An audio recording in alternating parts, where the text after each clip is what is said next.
Thank you very much. Please be seated.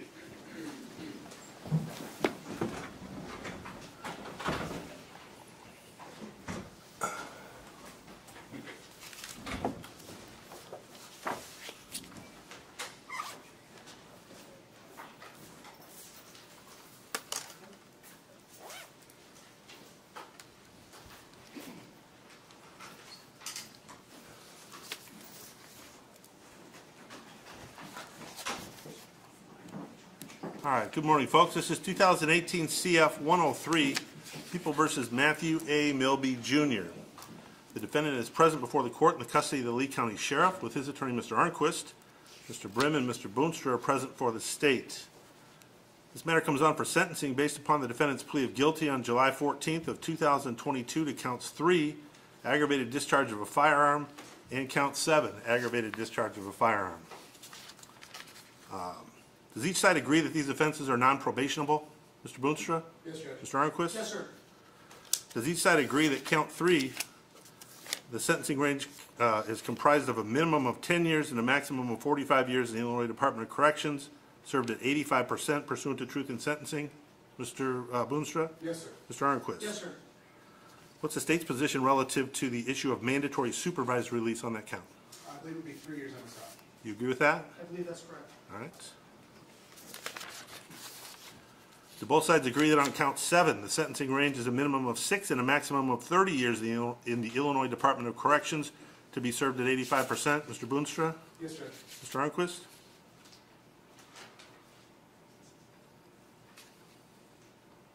Yes, sir. What's the state's position on MSR on count 7? Again, the 3 years, Your Honor. You agree with that, Mr. Arnquist? Yes, sir. Both sides agree that the sentences may be served concurrently. However, the state has the ability to request consecutive sentences at the discretion of the court pursuant to 730 ILCS 5/5-8-4C1. Mr. Boonstra. Yes, Your Honor. Mr. Arnquist. Yes, we acknowledge that they can request that. However, obviously it is not mandatory. I understand. Okay. Is there stipulation between the parties as to the number of days credit the defendant is entitled to based upon his custodial status since May 17th of 2018? 1,601 days, Your Honor. Mr. Arnquist, you agree with that? Agreed. Does the state believe there are any other conditions of sentences other than the financials that the court has not addressed at this point? The only thing that comes to mind, Your Honor, would be the DNA genetic marker analysis. Okay. You agree, Mr. Arnquist, that that requirement will be imposed based upon entry of conviction and sentence? Yes, Judge, he is not a felon at this point. Okay. He obviously will be, and that is a requirement of Illinois law. Are there any other conditions of sentences other than the financials that, Mr. Arnquist, you believe the court has not addressed at this point? No, Your Honor. However, I had spoken with the state's attorney's office, and when we did the plea, there was some information I was going to put on the record based on speaking with the state's attorney, Mr. Boonstra. I had said prior to us starting, I would put that on the record so that it's on the record. Mr. Boonstra, are you aware of the information Mr. Arnquist wishes to put on the record at this time? Yes, Judge. Any objection to that? No, Your Honor. Mr. Arnquist. Your Honor, at the when Mr. Milby pled guilty, there was discussion of his mental health. I reiterated to the court that his mental health was much improved. I had no concerns. The one thing I neglected to put on the record was that I had discussed with him the possibility of NGRI. I did discuss that with him prior to his plea in great detail, that was a possibility based on what Your Honor is going to hear today of substantial mental health both before and after. Your Honor has heard all the testimony from various psychiatrists relating to that. We chose, my client specifically chose, not to proceed with NGRI defense, but that was raised to him as a possibility. We could discuss it, and we did choose not to move forward with that defense. Mr. Milby, did you understand everything that Mr. Arnquist just said regarding, for the record, NGRI, meaning a disposition of not guilty by reason of insanity? Did you understand all of the things that Mr. Arnquist just said? I did, Your Honor. Did you and Mr. Arnquist have fair opportunity prior to your plea to discuss that as a potential option in this case? Yes, we did. All right. The court has received and reviewed the pre-sentence investigative report prepared by the Lee County Probation Department in this matter. Both sides received this document. Mr. Boonstra? Yes, Your Honor. Mr. Arnquist? Yes, Your Honor. Does the state believe there are any additions, deletions, or corrections that are necessary to that report in order to make it more complete and accurate? No, Your Honor. Mr. Arnquist? No, Your Honor. Are there any other issues that the state believes need to be brought to the court's attention prior to commencement of the aggravation and mitigation phase of this proceeding? No, Judge. Mr. Arnquist? Judge, just very briefly, I did review the pre-sentence investigation with my client. Because of how the Lee County Jail is situated, I basically read it to him, read him the substantial portions, stopping to make sure everything was correct. So that was also done prior to today's date. Okay. All right. Does the state have any witnesses to call in aggravation? Yes, Your Honor. Today we call Ryan Bivens. Ryan Bivens, step forward, please.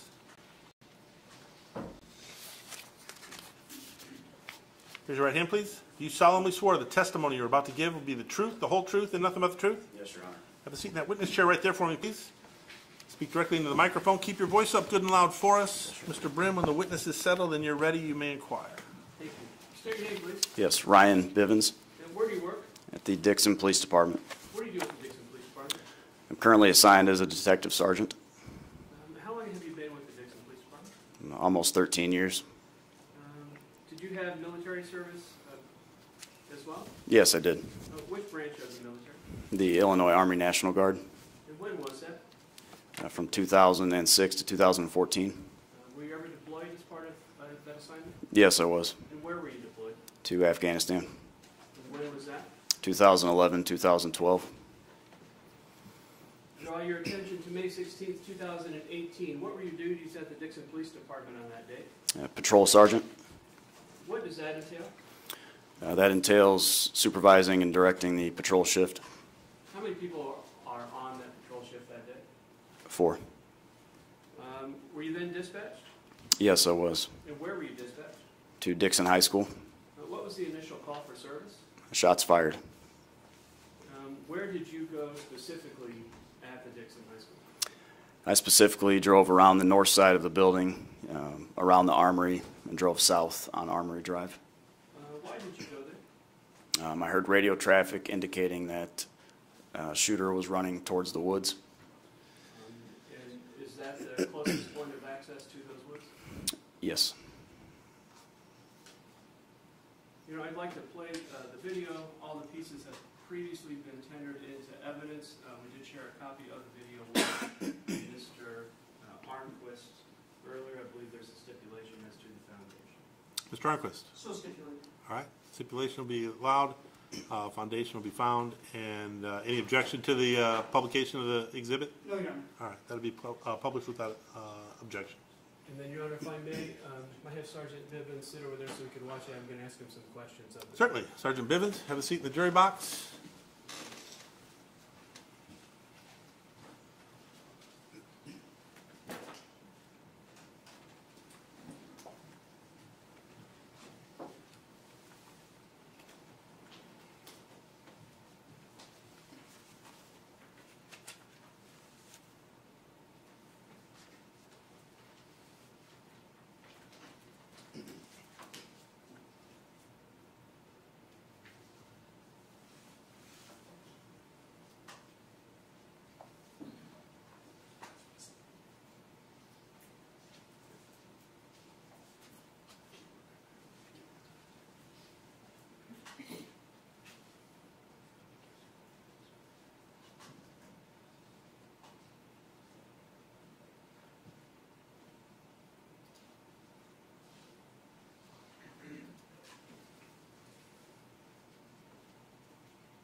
Where is this in relation to the school, Sergeant Bivens? It'd be just west of the school.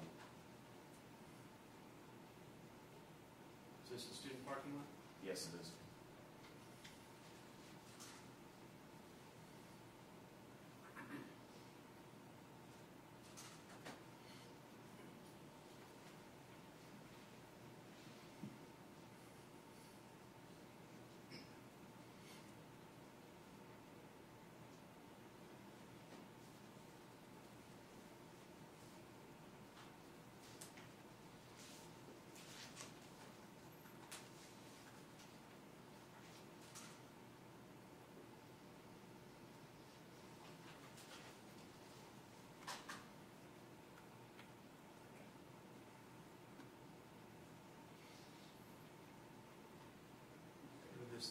High School?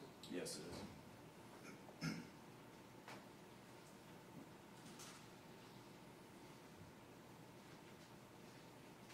Who's that we see in the blue sweatshirt? Matt Milby Jr.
Is this the lobby outside of the gymnasium? Yes, it is.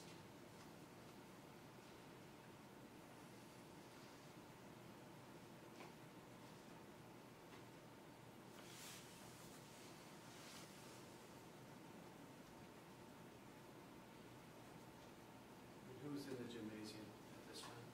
The senior class.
Matt Milby Jr.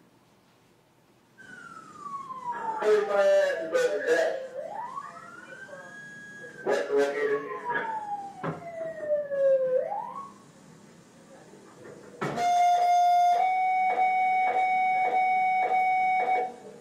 Attention, Dixon City and Dixon Royal Ambulance Service, you will be needed to stage. Report a shot fired at Dixon High School.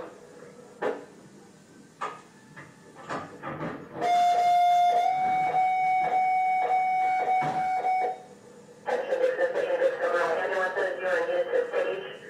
Report a shot fired at Dixon High School. Unknown further at this time.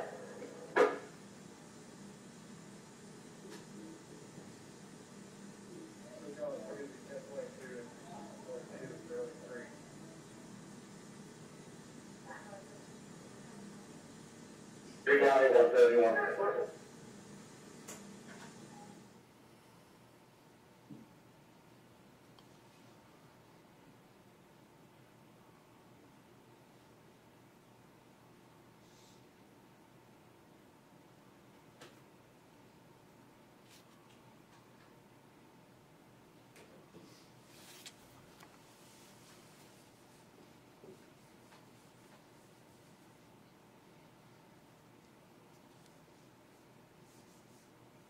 Number 2.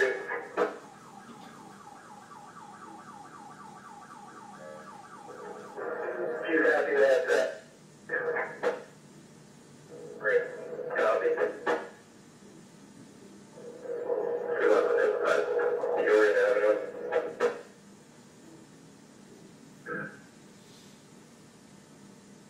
What?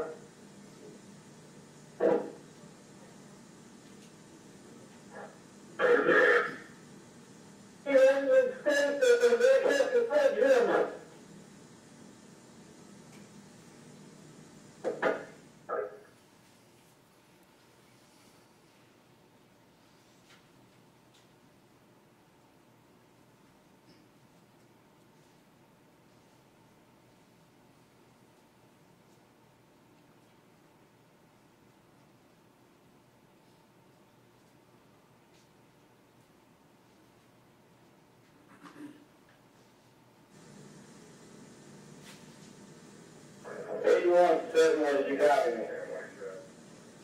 I got the number of the okay, so we have the shooter. We got the shooter. Continue to clear the other suspect. He says he's the only one. 45 every minute. Okay. Dixon City Fire Department, signal 3. Dixon City Fire Department, signal 3. Time on 811.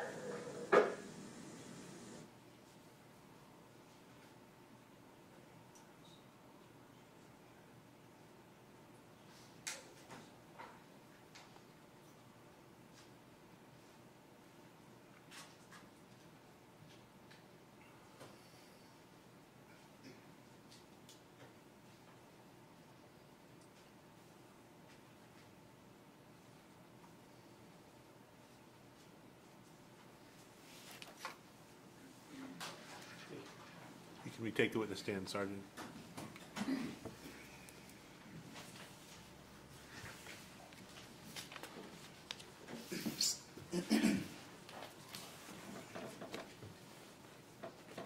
You made contact on the video, shows you made contact with Mr. Milby right outside in front of his car, is that correct? Correct.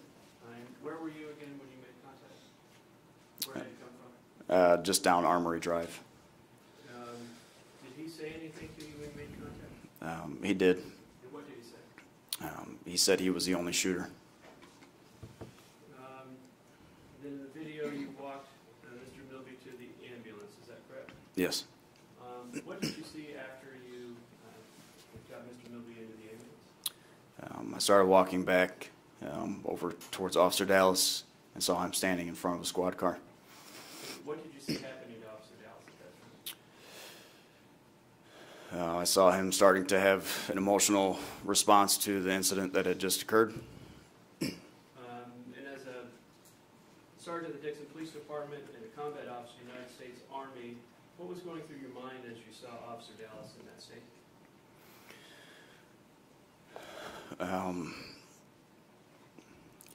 I was very concerned for him. I've seen a lot of combat. I've seen death, child and death investigations, and I have never experienced a more frightening situation in my career in the military or law enforcement, to know that there could possibly be dead children in the gym. That's what's going through my head. I'm thinking that Officer Dallas excuse me, has to now carry this burden. We prepare for these types of scenarios. We train for them. Never in our lives do we think in our small town that this is going to happen, and it's just unfolding right before our eyes, and we see physical injuries, but the reality is that Officer Dallas, Coach McKay, everyone involved has to deal with the emotional trauma that comes with this type of thing. I don't have any other questions, John. Mr. Arnquist? Yes, very briefly, Your Honor. Sure, Can I have a question from here, or would you like me there? wherever you're comfortable. Thank you, sir. Good morning, officer. Morning. On the date in question, you said that you helped or you assisted Mr. Milby to an ambulance, is that correct? Correct. And Mr. Milby had been hit by gunfire, is that correct? Correct. And he was shot, I believe, in the shoulder, is that correct? That's where I observed. Correct. And other than Mr. Milby, no one else was physically injured or shot that day, correct? Correct. I have no further questions. Anything based on that? No, Your Honor. You may step down, Sergeant. Thank you very much. Call your next witness. State has no further evidentiary witnesses, Your Honor. We do, however, have victim impact statements. Okay, how would you like to present those? Are the authors of those statements here to read them in open court? We have a couple that we would like to just present to the court for the court's review, and then we have one that the authors are here that want to present them, and we have one that our victim coordinator is going to present on behalf of someone who is unable to be here. All right, why don't we start with the authors and their own statements? Okay.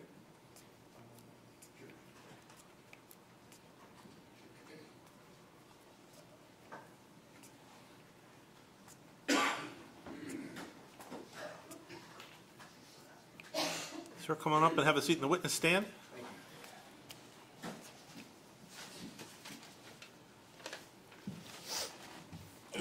Mr. Boonstra, you have any preliminary questions? Just ask me to say his name. Okay. Why don't you tell us your name, please, sir, and spell your last name? Jared Shaner, S-H-A-N-E-R. All right, and you have written a statement for today's purposes? I do, Your Honor. Feel free to read that. The actions of Matt Milby Jr. on May 16, 2018 at Dixon High School had a profound impact on me that day, as well as an impact lasting through today, and I would assume the rest of my life. The impact on me was both personal and professional. At the time, I was the athletic director and assistant principal at Dixon High School. I was with Officer Dallas in my office the morning of the shooting, followed him out as he ran directly toward the shooter to confront him. From the moment the shots were fired until several hours later when students and staff were home and safe with family and friends, I had a variety of feelings and emotions that have stuck with me. In that moment, I had fear, not for myself, but fear for those in our building that day. Questions were running through my head. Why was there a shooter in our building? Who was he intending to shoot? Were there other shooters in our building? How could I help to keep people safe? I also had feelings of uncertainty and anxiousness about the unknown of the situation. All of those same questions kept going through my head as I made my way through our building, checking to be sure that doors were locked and others were not in danger. Finally, I had anger. Anger that a person would come into school with the intent to harm or kill others. Anger that I knew the student who would do this, and I worked in that place with kids, faculty, and staff that I cared about. These feelings were intensified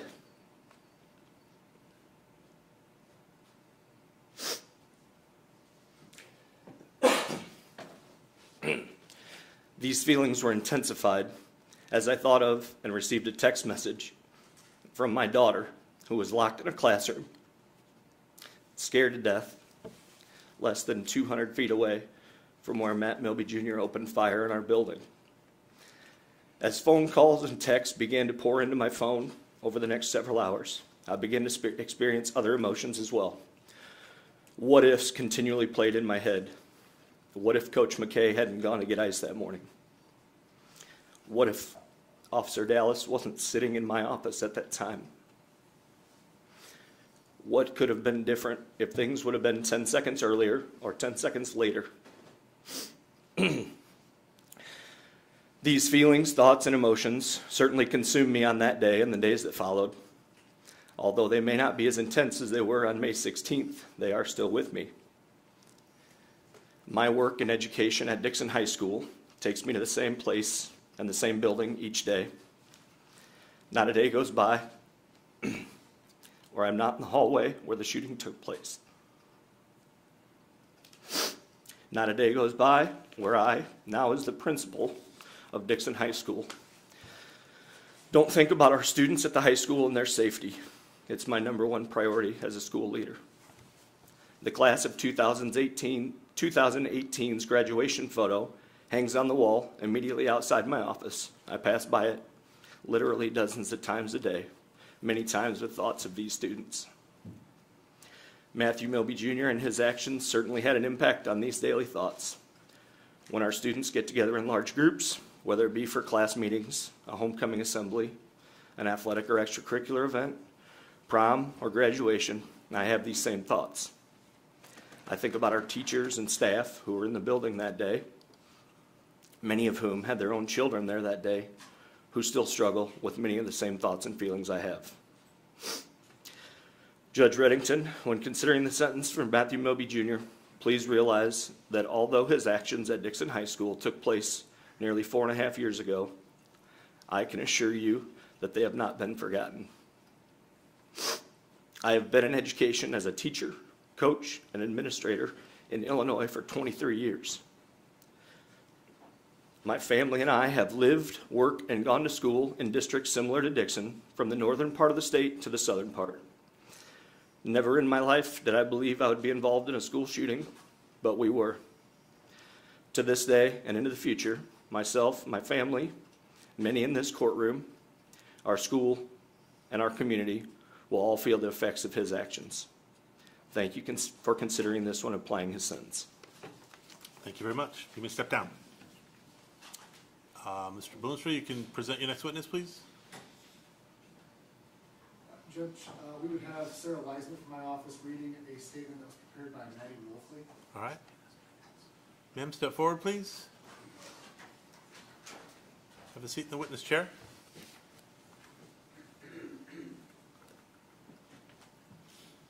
And just for the record, let's have you state your full name and spell your last name, please. My name is Sarah Leisner, Leisner. And the statement that you're about to read is from whom?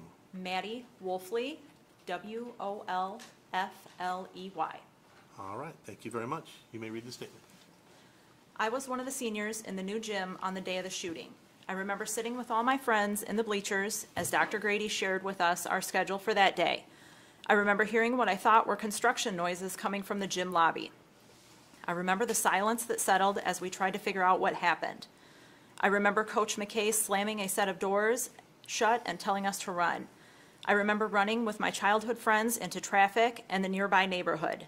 I remember checking my phone to see my dad's location in the school minutes after I had left it. I remember thinking how on the last day of one of his children being in school, my father had to face one of his worst fears. I remember not being able to see my father until late at night and not wanting to let him go. I remember showing my dad where I sat in the gym the next day and his face going pale. His training forced him to play out scenarios as he realized he may have lost a daughter if things would have played out differently. I did not get the end to my high school career that I wanted. Instead, I sat with my friends in shock as we all tried to process the trauma we would now hold on to for the rest of our lives. Since May 16th, I have had repeated nightmares of gunmen, triggers in both social and school settings, attended therapy to cope, and have broken down. Here is a list of all the times the actions of May 16th have affected me personally. The night of May 16th, I had a nightmare about the day, but instead I was in a classroom. I was trapped in there, unable to receive the one thing I wanted, which was comfort from my father, which I knew was in the building. I woke up the next morning sobbing and was filled with anxiety for the rest of the day. A few days later, I attended my college freshman introduction day. I sat in an auditorium full of high school seniors. My hands shook the whole time because my body remembered what happened the last time I gathered there with people my age. That summer, my friends and I could not enjoy 4th of July. Every firework was a reminder, and it became an effort to try to hide our flinching. February 2019. A shooting happens a few blocks from my college campus. I received the news of it while in class. My body went into an automatic panic. I needed to lock the doors. I needed to shut off the lights. I needed everyone to be safe. Instead, I was sent back down to my dorm room where I fell apart completely. I returned home that weekend and let everything out. I thought I was fine, no trauma, that I had moved on. I was wrong. My parents had to comfort a broken child as I whispered, "I'm not okay," over and over. Summer of 2019, I attended a summer institute for my teaching scholarship program. I open up to friends about what I had been through. They tell me they cannot believe I would still choose to go into teaching after going through this. I didn't understand it at first because becoming an educator had been my goal for the past year now, until I remember where I had been on May 16th, where I would be working in the future, and the tragic news stories that are always featured. May 24th, 2022, the Uvalde, Texas school shooting at Robb Elementary School. I have just earned my teaching degree on May 17th, and I am now fearing that it may have been a mistake. After seeing reports on the news, I shut down completely for 3 days. I was alone in my apartment. I did not eat. I did not speak. I was numb. I was completely and utterly shattered as I faced the reality that as a certified educator, I would now have to re-enter schools where shootings could be a threat to my own students. September of 2022. I've started teaching middle school social studies and have been loving every second of it. During second period, I am notified of a surprise lockdown drill. My heart drops. I have not practiced a lockdown drill since my senior year of high school. The announcement goes off. I lock my door. I herd my students out of sight, turn off the lights, and keep them all quiet. At this moment, I take a look at the students before me. In only a span of a month that I've become attached to them. Now glancing at their faces, I'm faced with the reality that I am no longer the student who is ushered to safety, who has to throw something at an intruder for a distraction, who must pretend to play dead so that I do not end up it. I am now a teacher. I have to do everything I can to protect them.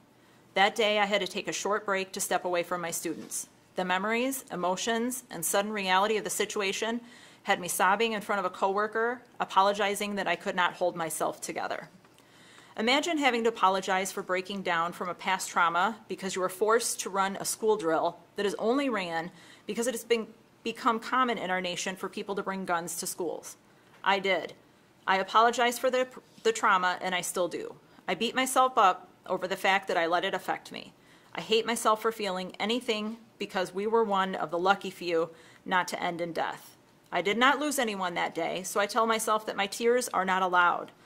Lives were not lost that day, but in the gym, every one of us lost a portion of ourselves.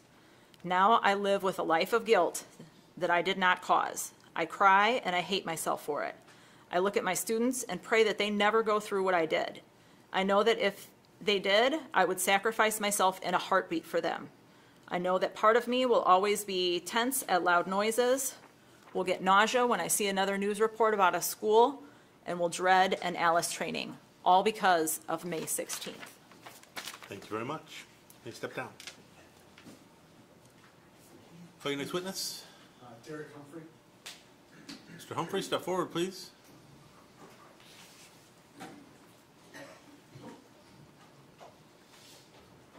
Mr. Humphrey, go ahead and have a seat in the witness chair.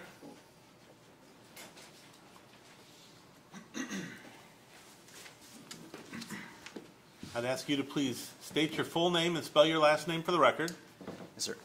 Derek Humphrey, Humphrey. And have you written a statement for today? Yes, sir. Go ahead and read that statement, please. I am one of 182 graduates of the DHS class of 2018. I speak today as a representative of my classmates who, by nothing short of a miracle, are able to continue our lives, living our lives today. Unfortunately, our class and the over 500 individuals present in the school on May 16, 2018, we become statistics and victims, like so many others across the country, due to the evil intent of Matthew Milby. Matthew Milby is a character like we have seen time and time again, one inspired by another, in locations all around the country. His actions that day were too familiar, but the response was extraordinary.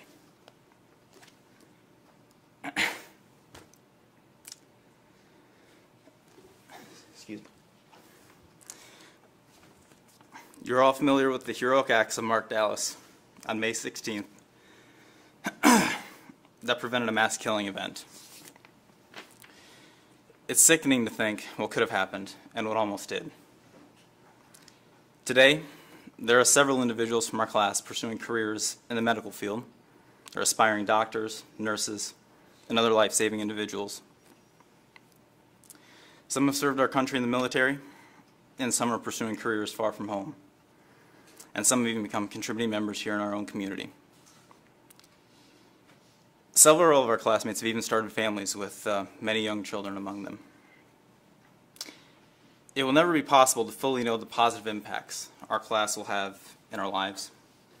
But what is absolutely certain was the attempt to cut short as many innocent lives as possible by Matthew Milby. Even as small a community as we are, it's almost guaranteed that before May 16th, many kids in that gym had never met Milby before. They had no idea who he was. They had never wronged him, and somehow they deserved to die indiscriminately. As a class and as a community, we've all moved on and made our choices in life, and on that day, Matthew Milby made his. His evil choices will be overshadowed by the promising lives in that gym, and that by nothing short of a miracle continue today. Your Honor, we ask you to incarcerate Matthew Milby to the full extent of the law on behalf of our class and our community. Thank you. Thank you very much. You may step down. I would object if leaving a victim impact statement is improper to ask for sentences. I know Your Honor will. I'll disregard the inappropriate comment at the end, but I'll accept the rest of your statement. Thank you very much.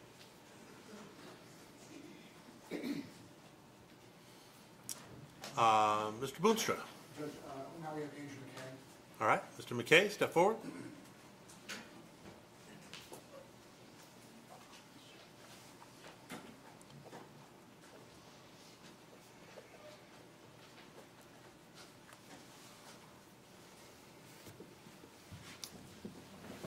Mr. McKay, would you please state your full name and spell your last name for the record? Andrew McKay, M-C-K-A-Y. And have you written a prepared statement for today's purposes? Yes. You may feel free to read that. Good morning. We all know on May 16, 2018, it was a bad day. It could have been a much worse day. If shots had landed on flesh instead of structure, it would be a much different day today. While there were no physical victims outside of the shooter, there were victims. My daughter being one of them. At the time, she was 6 years old, in kindergarten, and she had to hear that her dad was shot at. In that, she's been in therapy since, and she will probably be in therapy the rest of her life, dealing with anxieties and other things that go along with the events of that day. That's something she's going to carry her life. For me, I have an increased situational awareness.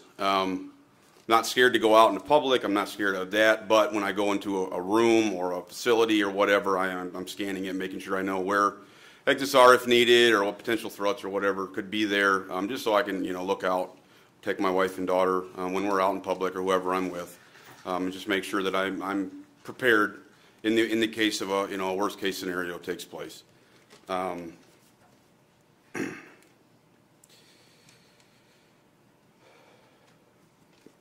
then lastly, this is something I've struggled with since it happened. But I once heard a preacher say that you can hate the sin, but you've got to love the sinner. So I'm going to, before everybody here, including you, Matthew, I forgive you as a person. I don't hold any grudge against you as a human. However, I'm not excusing the decisions that led to your actions that day. I think you need to be held accountable to whatever the judge decides today. But at the end of that, my prayer for you will be that whatever sentence term you serve, at the end of that, you will find, or during that, you will find whatever peace, whatever it is you need, that when you are released, you can rejoin society and be a positive and uplifting member of whatever community you get to live in when that day comes. Thank you, Mr. McKay. You may step down. Mr. Boonstra? Next judge, we have Cassie McKay. Cassie McKay, step forward, please.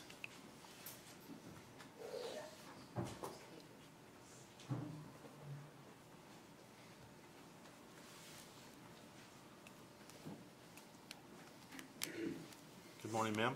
Would you please state your full name and spell your last name for the record? My name is Cassie McKay, M-C-K-A-Y. Could I ask you to pick your voice up just about a half a decibel, please? All right. And you've got a statement that you prepared for today? I do. All right. Would you please read that today? My name is Cassie McKay. Andrew McKay is my husband, and Randall is our daughter. Your Honor, many have talked today about coming here and giving this talk to start our healing process and to bring closure to our family. This hearing, this letter, it is not going to bring closure to heal us. We will not walk out of this courtroom instantly back to how our lives and our hearts and our sense of security was on May 15th. Because on May 16th, 2018, the courses of our lives changed. And it changed because of a decision made by Matthew Milby. One point that I want the court to understand is that this is not a victimless crime. I often hear people say, well, nobody was hurt, and that was not true. Even his attorney today kind of made that statement, well, physical hurt. There were many victims that day, and yes, by the grace of God, my husband in the hallway was not hit by a bullet. And Officer Dallas outside of the school was not hit by a bullet. The children fleeing that gymnasium was not hurt physically. And no child frightened and scared in their classroom was hurt physically. But every student, every teacher, their parents, grandparents, family and community members that have ties to that school was hurt that day. We all became victims, and our lives were altered. As for my family, I can share my perspective as a wife and as a mother. My husband has the heart of a servant, a doer. One of his main concerns that day was to make sure that those kids got their graduation.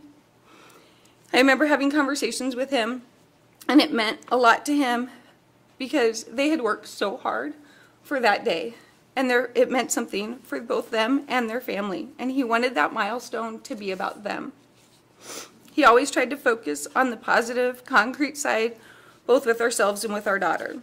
We focused on the fact that her dad was safe, and all of her seniors were safe, because my daughter was in that school every day after school, and she knew all of those students very well.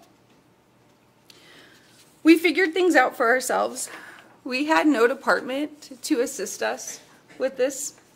We had no resources that we couldn't really access. We were doing it alone. Our daughter's anxiety had gotten so bad that we actually thought that she had Tourette's, and thankfully, after documenting all of her symptoms, that her doctor was able to put everything together and get us to the help that she needed. This whole thing is gut-wrenching, and as a mother, watching your baby struggle and watching the fear and panic that come completely over her is horrible. But here we are. I do not know what Matthew's intentions were that day. And at this point, it really doesn't matter, because here we are, and forward we must go. Your Honor, for all of the children that were hiding scared and frightened, barricaded inside a classroom, for the teachers trying to remain calm for their students, for the seniors running from the gymnasium being told to get the hell out, for all of us family members, please remember that we are all victims and that our lives have changed. Matthew made a choice that day. He made a choice to walk into the school with a firearm. He made a choice to take off his sweatshirt and to raise that gun to my husband, and he made a choice to pull the trigger and fire at him. In the end, with all of his circumstances and all of his history, Matthew made that decision that day. Thank you for your time. Thank you, ma'am.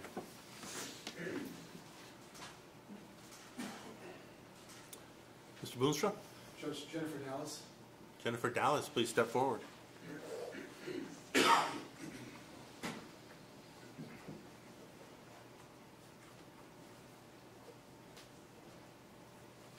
Have a seat in the witness chair, ma'am.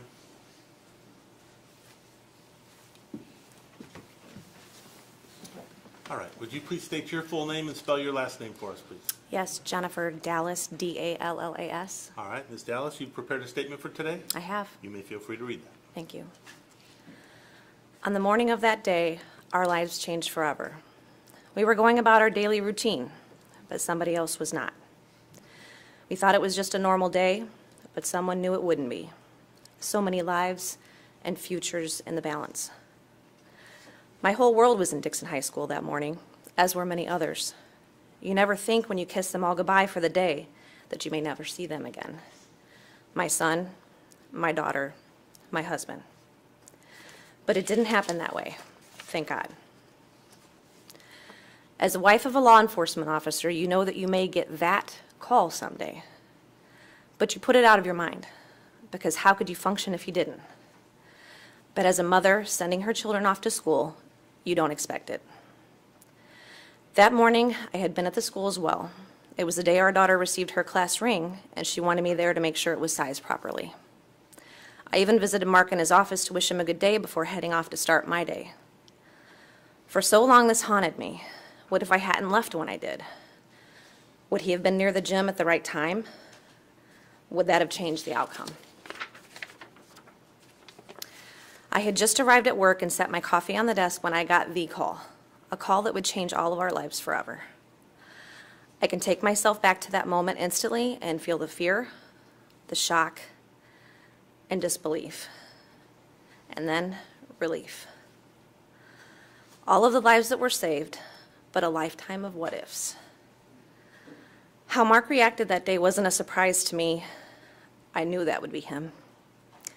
I never had a doubt he would go to the ends of the earth to protect each and every student and staff at Dixon High School, no matter the cost to himself. What has been a surprise is all the good that can come out of the evil of Matthew Milby on that day. The community, local, and national support has been amazing. It has strengthened and bridged so many new relationships with heartfelt messages for our Dixon High School and everyone affected that day. Because there are many, truly. Because to listen to your child talk about how they had to run for their life can almost break you or them. But it didn't. And we are all in this together.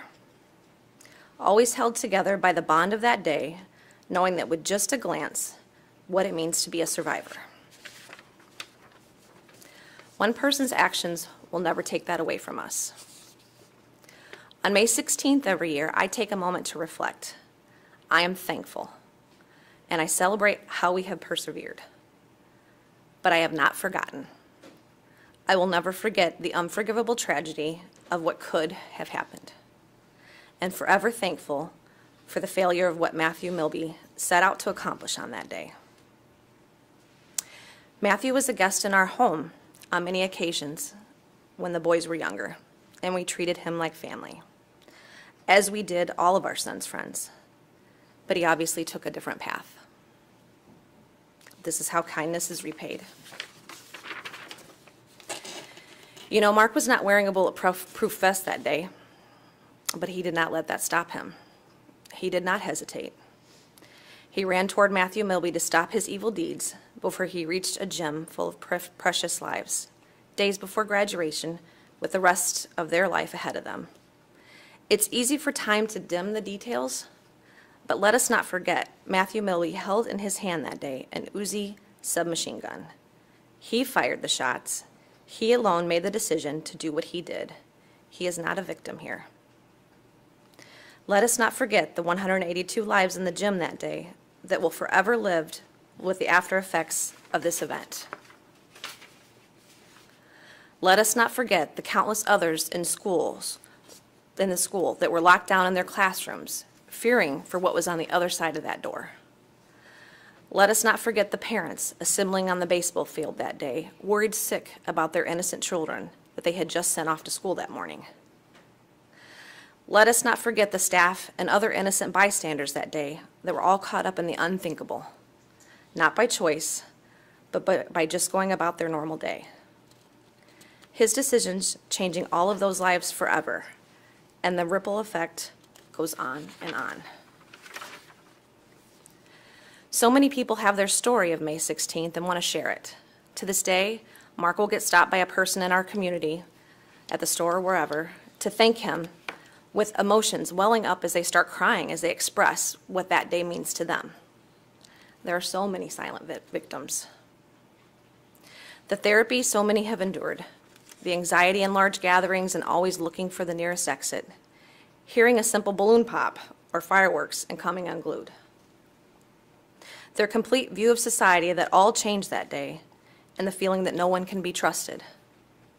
This was, after all, a former classmate, a former teammate, a former friend to some before that day. All of these things are real. The students in the gym that day continue to live their lives. Many have started career paths now as teachers, nurses, business owners, auditors, engineers, even in the military serving our country. But they do not live it in the same way as they did before that day. Things will never be the same. By the grace of God, Matthew Milby was stopped, but the pain does not stop. Your Honor, please take these things into consideration today as you take for the sentencing for Matthew Milby. Let there be a future where the class of 2018 can celebrate many years with each other at class reunions, surviving and thriving, not forever looking over their shoulder, worried about him. Thank you. Thank you very much, ma'am. You may step down. Mr. Boonstrom. Thank you, Judge. Mark Dallas. Officer Dallas, step forward, please.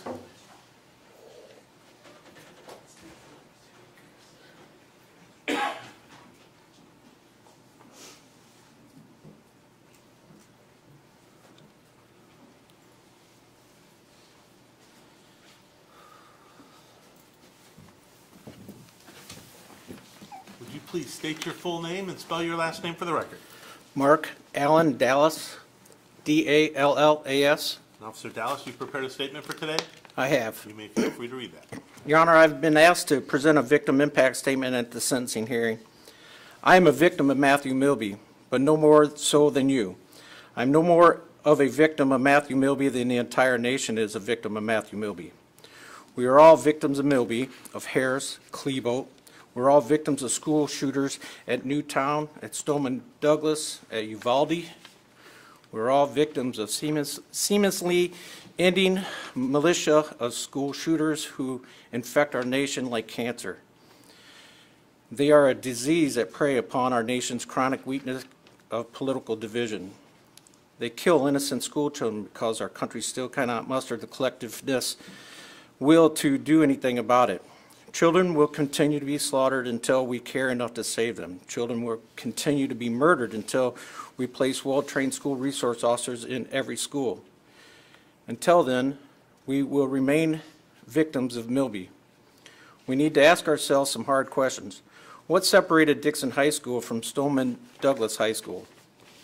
What made the difference between the numbers of attendants at the elementary school graduation ceremony in Uvalde, Texas, and the number of attendants at the Dixon High School graduation ceremony?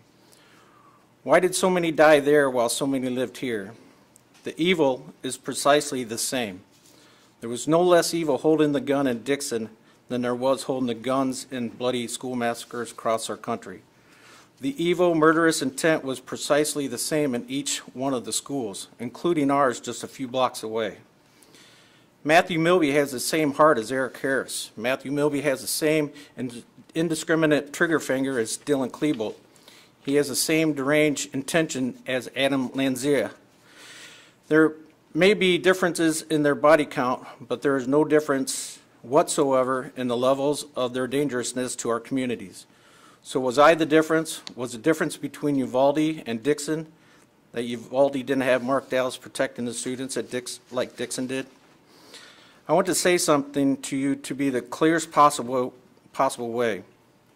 I want absolutely no doubt, no lack of clarity about how strongly I believe what I'm about to say. Mark Dallas is not the difference. I, myself, am not the difference. I sincerely become upset and embarrassed whenever the word hero is mentioned in the same sentence as my name. I want you to know why. It's not necessarily humility. When you call me a hero or say that it was I personally who made all the difference at Dixon High School, you make our nation's persistent problem harder to solve. If I, Mark Dallas, am the reason the kids at Dixon High School survived, then we can do very little to save the children in the schools across our country. I'm retired now, and I never was the fastest runner to begin with, and my running speed has only gotten slower over the past few years. So I am not the reason that the kids at Dixon High School survived. The students at Dixon High School survived because long before the shooting occurred, our community possessed the wisdom and the collective will to do something about it. Our police department had grown weary of the countless massacres unfolding throughout our country. So we developed a strong school resource officer program.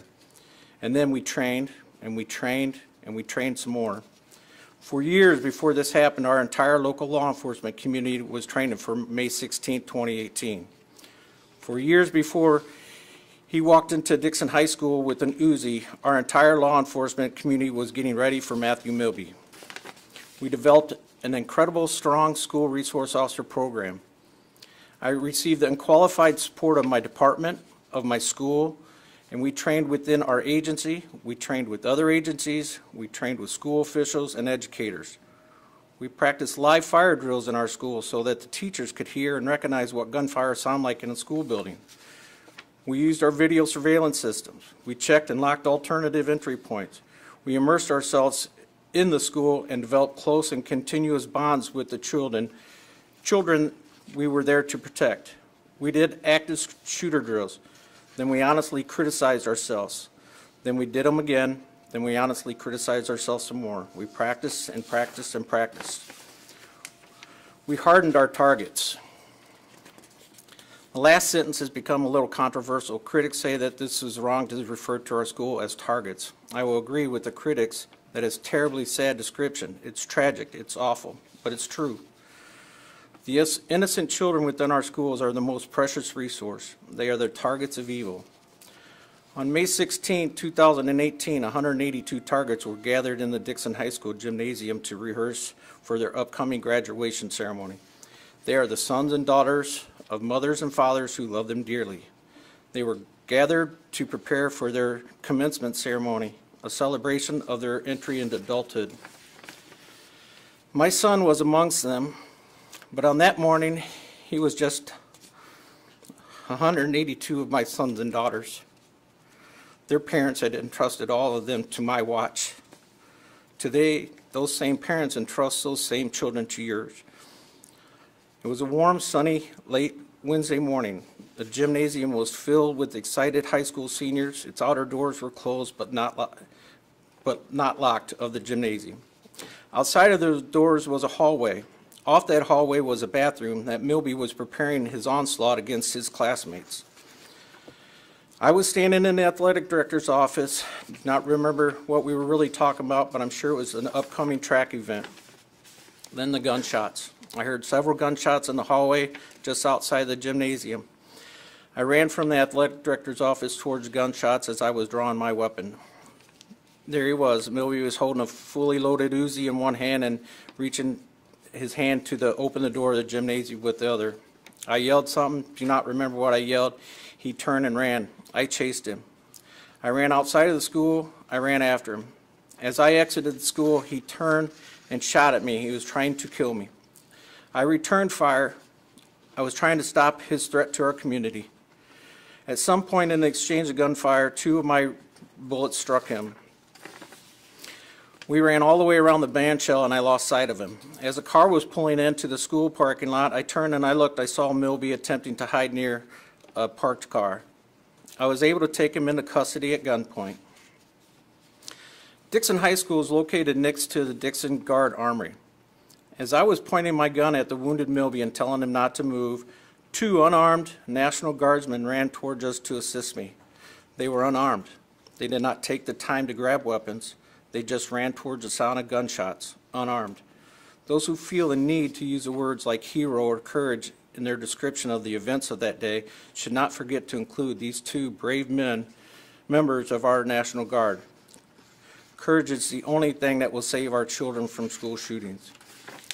I'm not talking about the courage to run into a hail of bullets. I'm talking about the courage to admit that we have a recurring problem and the guts to do something about it. This is not a gun control speech. I have not said one thing about gun control today. Political debates on divisive topics bog us down and prevent us from finding solutions within our existing reality. We must acknowledge the sad reality that our schools are targets. Our nation must follow the leadership of our local communities. We must unconditionally support school resource officers. We must train, and train some more. We must get our law enforcement and our schools ready to defend against Milby. Milby is coming for our children whether we are ready for them or not.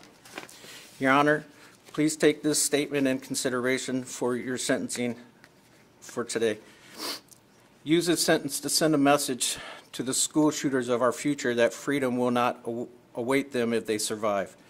Keep the children of this community and all others as safe from him as the law permits. This is my victim impact statement, but I am no more of a victim of a school shooting than you. Like you, I'm also a survivor of a school shooting. The victims of school shootings are laying in small child-sized coffins, their lives cut short by the very same evil that possessed Milby. The victims of school shootings are parents and grandparents, and brothers and sisters who weep over their graves. I'm just one of nearly 200 surviving victims of one attempted school shooting.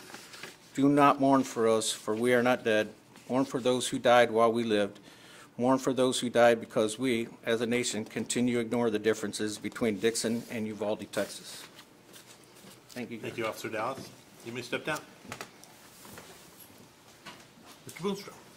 Judge Randall McKay. I'm sorry? Randall McKay. Randall McKay, please step forward.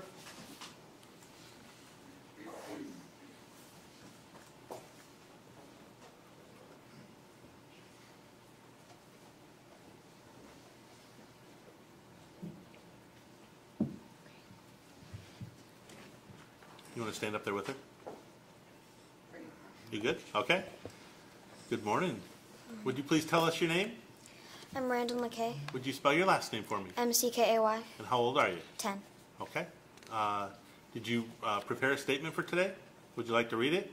Okay, go ahead. Hello, I'm Randall McKay. I'm the daughter of Andrew and Cassie McKay. I'm 10 years old in 5th grade. I'm here today to talk about the incident that involved my dad and how I was affected. Now I have anxiety because of what happened, but before I do that, I want to share with you a little bit about me. My hobbies are art, my favorite subjects, math. I do cross country and I wrestle.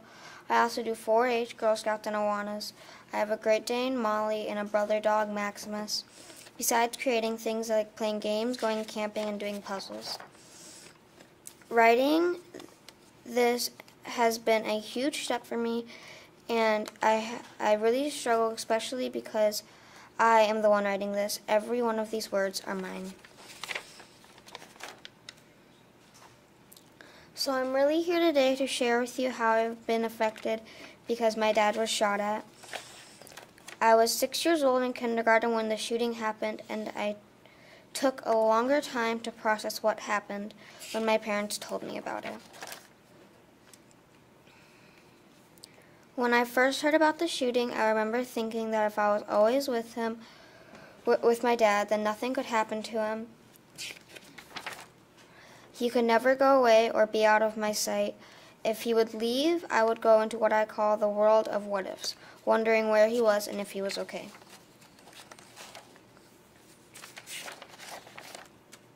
I'm not as bad as I was when I was younger, but I still have moments. These moments fill me with worry, stress, nervousness, and panic. I know I shouldn't feel this way all the time, but I do. In the beginning, I had bad separation anxiety from my dad, and it got so bad that if he left the room or went outside, I would freak out. I would search for him and follow him, and if I couldn't, I would cry a lot. I have somewhat gotten over the separation part, but I still struggle sometimes. If I am alone, I have generalized anxiety and paranoia now. I get really nervous really fast and spiral significantly faster than other kids. When I have a moment, it feels like I'm in a black hole and nothing else exists, and I'll need to get pulled out. I'll sweat and breathe heavily, and if you were to see me, you would see me breathing heavily, sort of bouncing, pacing, and talking nonsense/gibberish. What that means is, how when I was younger and the shooting was still very, very fresh, I thought I was going crazy. So I have tics, no, not the bug, but the physical tics, meaning that I have weird and unusual habits, like I'll smell my hands randomly, opening my mouth and almost clicking my jaw, and scraping the corner of my mouth and humming. I used to do these without realizing it, but now my parents tell me, and I can realize it when I'm doing it most of the time. In therapy, I've learned that these are normal because I have stress, and my therapist has shown me how to keep them more contained. I have been going to therapy for about 4 years now, and at first I had no clue why I was going. I was very shy, did not want to open up. When I got more used to her and more comfortable, I got more comfortable saying, with identifying my feelings and saying them out loud. I graduated therapy twice because I was managing my emotions and anxiety, but I would go back because those habits would resprout again, and I would go back because I would get bad again, and I would talk again, and she would give me a lot of new coping mechanisms. She taught me a lot of different things about my anxiety. My therapist found ways to sort of trick me into talking about my feelings before I got truly comfortable. It has been about 4 years of me going to her, but now it is more so me talking about my week, and right now I will most likely be in therapy for the rest of my life. For a long time, I've wanted to get it out somewhere where I could be heard in a bigger way than venting to my parents or sharing with my therapist. Like I previously mentioned, writing about my feelings and being here today has been very tough. I think about the shooting a lot, like when it's quiet, when people say triggering words. I think about it when I get lost in my thought and that memory just kind of sprouts itself in there, and when I feel stressed or fearful. I really struggle and have mixed emotions about saying stuff that would weigh on Matthew because I have a more selfish side and a more Christian side. My selfish side comes from me being angry and hurt because of what he did to my dad, and I want him to suffer because of it. But my Christian side thinks that if he had better parents or a better home, he would not be where he is today. Thank you for letting me share my story. Thank you very much. You may step down.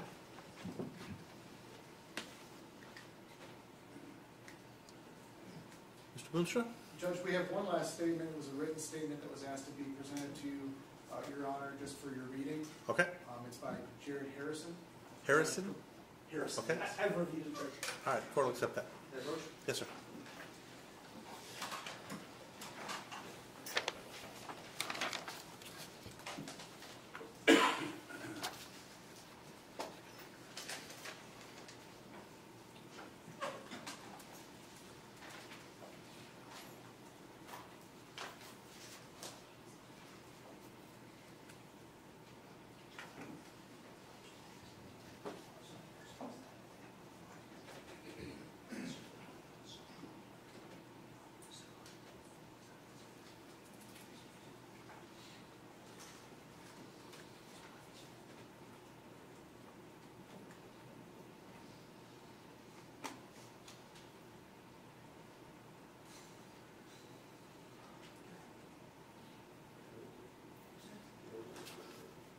All right, the court has reviewed the statement of Mr. Harrison. I'll tender that to the clerk to be filed under seal.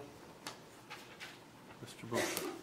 Judge, that would be the end of the victim impact statements and I believe the end of our case. Okay. Mr. Arnquist, you guys need a break? Are you okay? I'm okay. I am going to ask to take a break after all the witnesses have been presented, except Mr. Milby. I want to talk with him about his right to testify. All right. Fair enough. Do you have any witnesses or evidence to present at this time, Mr. Arnquist, in mitigation? I do, Judge. And I've talked with the state. I'm also going to ask Your Honor to take judicial notice of the proceedings that have happened before the court, specifically the psychological reports and testimony that has been presented, including Dr. Finn. His reports are January 26, 2020, March 25, 2019, Dr. Colston, and Dr. Gaskell's reports that have all been submitted to the court, and then additionally the testimony that Your Honor has already heard in these proceedings. Mr. Boonstra, any objection to the court taking judicial notice of those, basically, all exhibits and all proceedings prior to today in this matter? No objection, Your Honor. All right, court will take judicial notice of all those. Mr. Arnquist. We call Danique Wilson. Ms. Wilson, step forward, please. You just come on up this way. I'll have you stop right there. Would you raise your right hand for me? Do you solemnly swear the testimony you're about to give will be the truth, the whole truth, and nothing but the truth? Yes. All right, have a seat right there in that witness chair for me, please. Slide the chair nice and close to the microphone so you can speak directly into it. Keep your voice up good and loud for us. Mr. Arnquist, when the witness is settled and you're ready, you may inquire. Can you please state your name for the record, please? Danique Wilson, Danique, how old are you? 34. Where do you reside? Where do I live? Where do you live? Harmon, Illinois. Ms. Wilson, I need you to do me a favor. I know you're having a conversation with Mr. Arnquist, who's over there, but the young lady to my left is taking down everything that's being said, so I need you to keep... sorry. You don't have to talk directly to her, but you need to keep your voice up so she can hear you, okay? Okay. All right. And how do you know Mr. Milby? He's my brother. Approximately what's the age difference between you two? I'd say 13 years. When you say he's your brother, can you explain, are both parents, your mother and the father, the same or not? No, we have the same mom. And who is that? Julie Milby. And is that who Matthew resided with? Yes. And did you reside with Julie Milby as well? Yes. And when you resided with Julie Milby, who else resided in that home? George Mitchell and my stepdad, Matt Milby. I'm sorry, George Mitchell? Yes. Thank you. And who is George Mitchell? What is his relationship to you? He's my other brother. And is he Matthew's brother as well? Yes. We all share the same mom.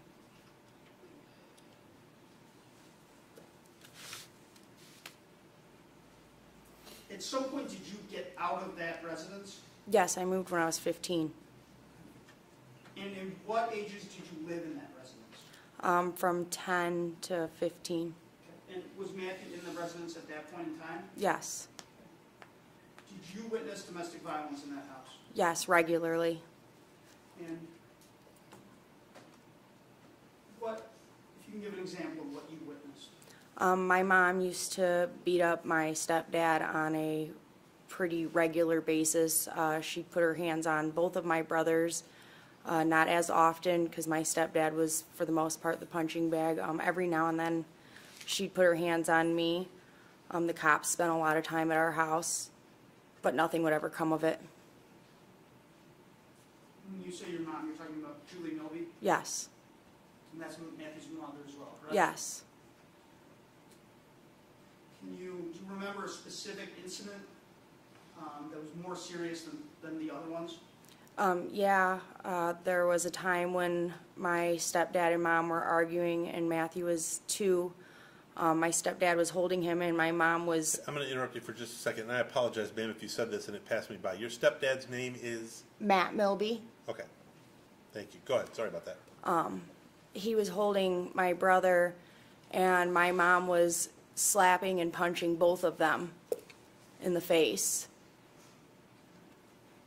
Was there an incident where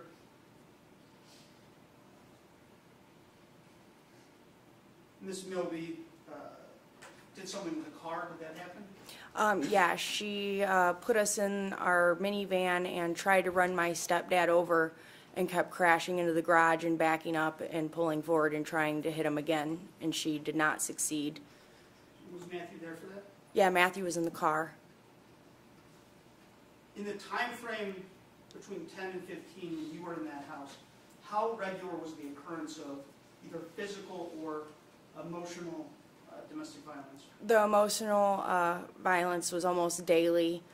The physical was at least averaging weekly. At one point, DCFS forced us to move to Dixon because it was so bad. At some point, were you removed from that house? No. How did you get out at age 15? I asked my dad if I could live with him. Why did you do that? Because my mom was so violent, I couldn't take it anymore, and the physical or the mental abuse was so bad, I just couldn't cope with it. I couldn't stand to be around her. Unfortunately, because I left, my brothers got to endure it more so. Did you blame yourself for not being able to protect them when you weren't there?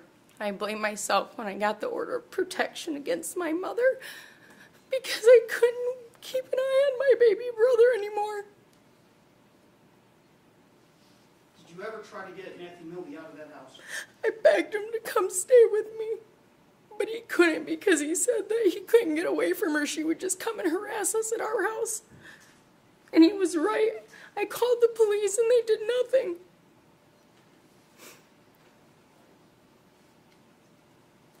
I think, ma'am, there might be a Kleenex over your left shoulder if you need it.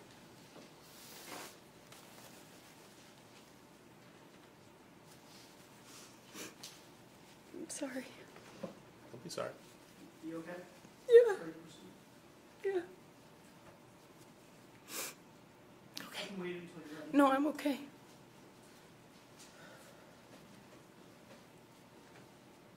Can you describe Matthew, what he was like when he was younger, say before the age of 10? Oh, he was so good. He used to save everything. He'd go outside and he'd find a bug and he'd save it. He had a praying mantis for 2 years that he took care of. He loved everything. He was just so sweet. He'd go find us rocks outside and he'd give them to us as gifts. I'm sorry. At some point, did he take a turn, you noticed? Yeah, when me and my brother moved out.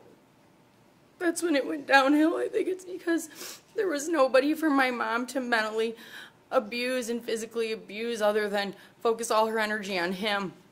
There was nobody else in the house except for him.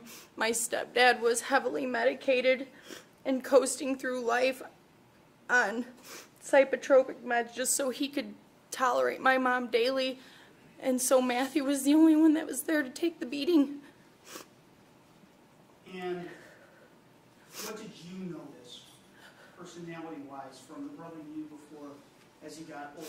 Let's say around the ages of between 14 and 16. He completely shut down. He was on the football team. He was a very good football player. He got good grades, and he just didn't do any of it no more. He didn't want to be a part of nothing no more. He didn't have no friends no more. He lost everything. He completely isolated because he was so embarrassed of how my mom treated him in front of people. And did you notice him having delusional thinking, behaviors that you hadn't noticed before as he got older? No.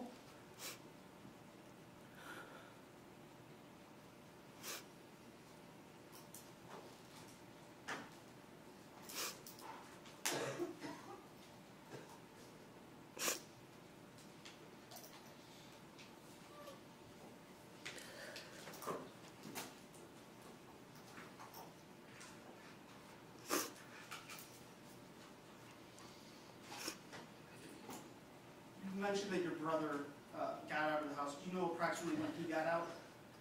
George, I'd say it was right around when he was 18.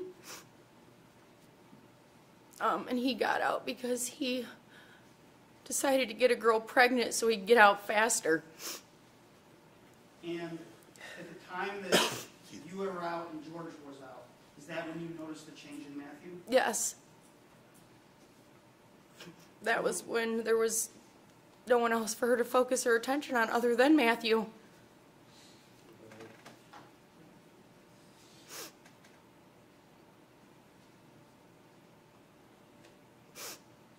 I have no further questions. Mr. Boonstra, stay right there for just a second, ma'am. Any cross-examination? No questions, Your All right, now you may step down. Thank you. Mr. Arnquist, any further witnesses or evidence? Yes, Your Honor. I call Ruby Bondi. Ruby Bondi, step forward, please.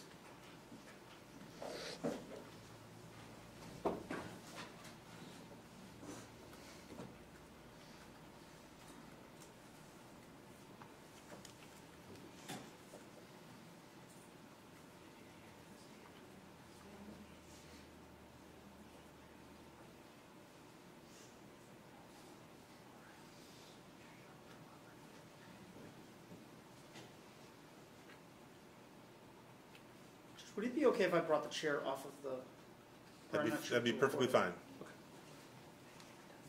Oh, it doesn't move? Are you sure?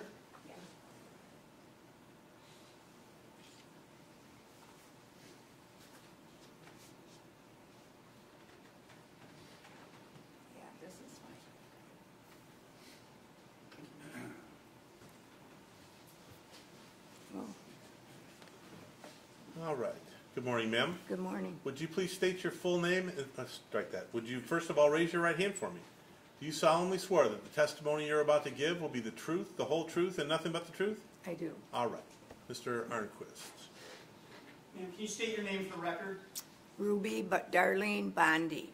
Ruby, what is your relationship to Matthew? I am his grandmother, great-grandmother. And how long have you known Matthew? Since the day he was born. And you heard Miss Wilson's testimony, correct? Yes.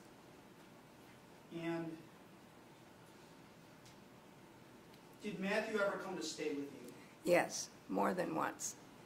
His mother locked him out one time and he couldn't get back in the house, so he came to stay with Grandma. And then several times he would be thrown out of the house and he would come and stay months at a time. And I would take him back and forth to school. He was always very thankful, very respectful, very polite, always telling us he loved us. He was a very good grandson. His mother would not leave him alone when he would come to my house. She would come in early in the morning before school and sneak his phone out of his bedroom, and she knew that would infuriate him, because she'd get him all riled up before he went to school. And yeah, there was many incidents that she interrupted his life. She was obsessed with wherever he went, whoever he was with, whatever he was doing. She would not leave him alone. And when George and Danique got out of the house, Ms. Wilson testified that it got worse. Did you observe that? I think it did, yes. I had him a lot, so she was doing odd jobs, so I would be taking him to school and keeping him all day until they got home or she got home. Yeah, so he was with me a lot. And yes. Ms. Wilson testified that Julie Milby would essentially not leave him alone in any situation. Did you observe that? She would not leave him alone, no. She harassed him constantly.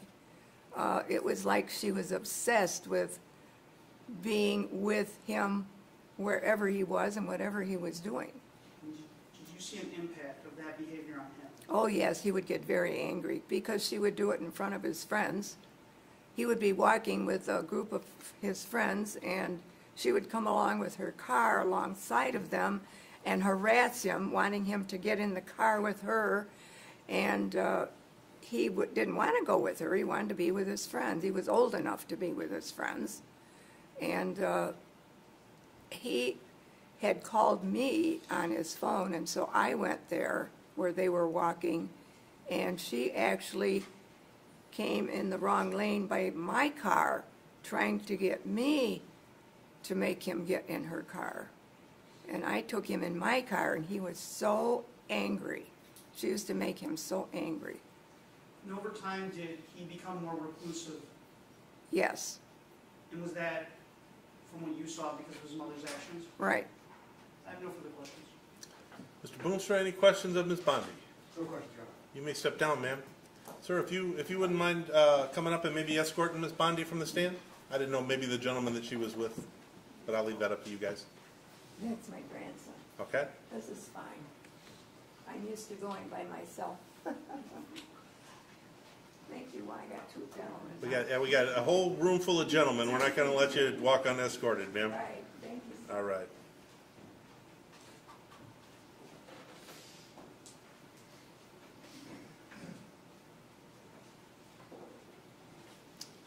Mr. Arnquist, do you have any further witnesses or evidence? Do you, Judge? I'm going to call Ruby Bondi.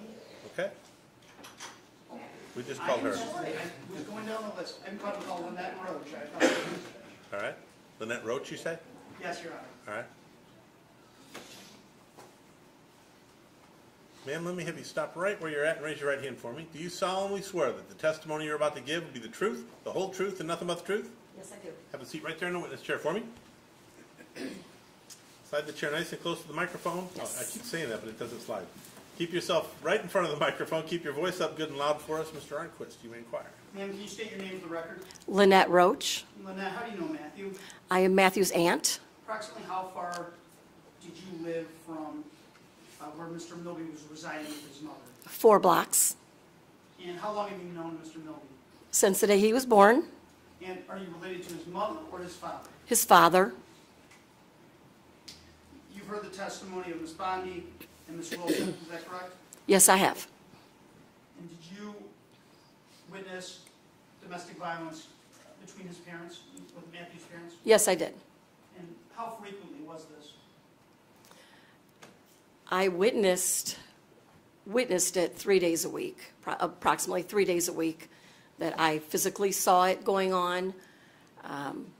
I also have friends who live directly across the street who would call me daily about what they were seeing across the street, on the corner, on the sidewalk. Was Matthew present when you witnessed the domestic violence? Yes, he was. Can you just give us an example of what that looked like? Sure. Julie and Matt, Matt Sr. would be arguing, fighting, yelling at each other.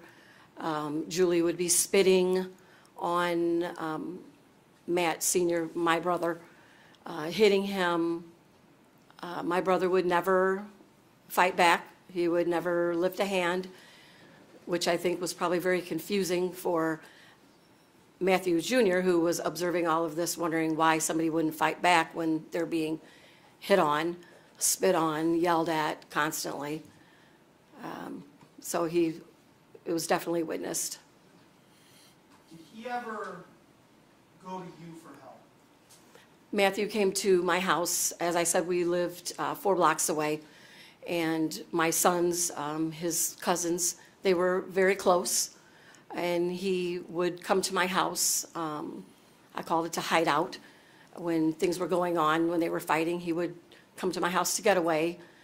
And when he would get there, I knew it would be about 5 or 10 minutes before there would be a knock at the door, which would be Julie looking for Matthew, wanting him to come back home. And I would tell Matthew to go to the back bedroom. We would hide him in the closet. It was very hard to feel like I could do nothing other than not open the door. If I didn't open the door, I knew, she would leave. She was always driving. My brother was usually sitting in the front seat, saying nothing and doing nothing.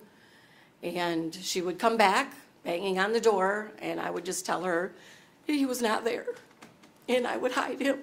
You lied to her? Absolutely. Why? because I was feared for his safety. She was crazy. Did you contact the police? I went to, I called the police many, many, many times. I did welfare checks at that house. I called the state's attorney's office, who did return my call. Their victims impact coordinator is who they had call me back. And I talked to them for a long time about the things that were going on at that house, my concerns.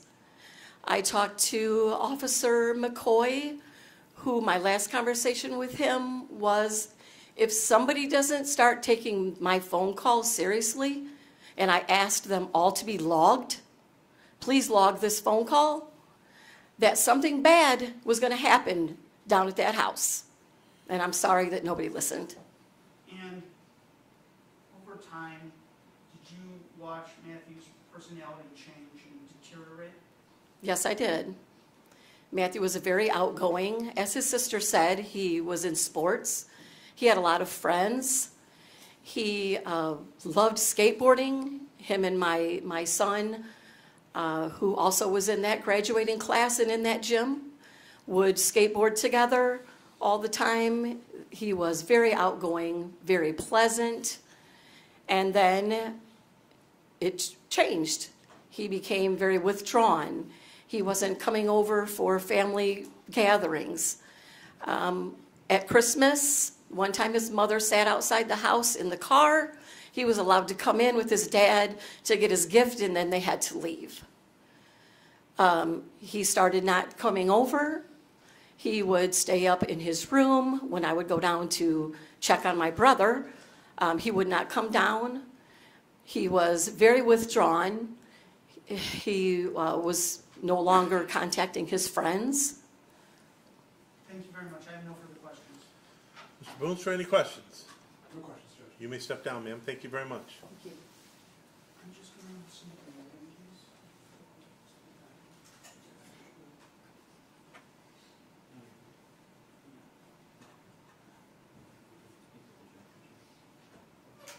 Do you have any further witnesses or evidence to tender? Can we take a brief recess very quickly? Sure. Before we do you have other witnesses when we come back? No, Judge. Okay. So we'll take a recess. You had mentioned you needed to speak to Mr. Milby about some other matters anyway. When we come back in, I'll take argument from both sides. I'll give Mr. Milby an opportunity to make a statement in allocution if he wishes, and we'll move forward. Thank you, Judge. Okay. I'll start up again at 5 minutes to 11.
you very much. Please be seated.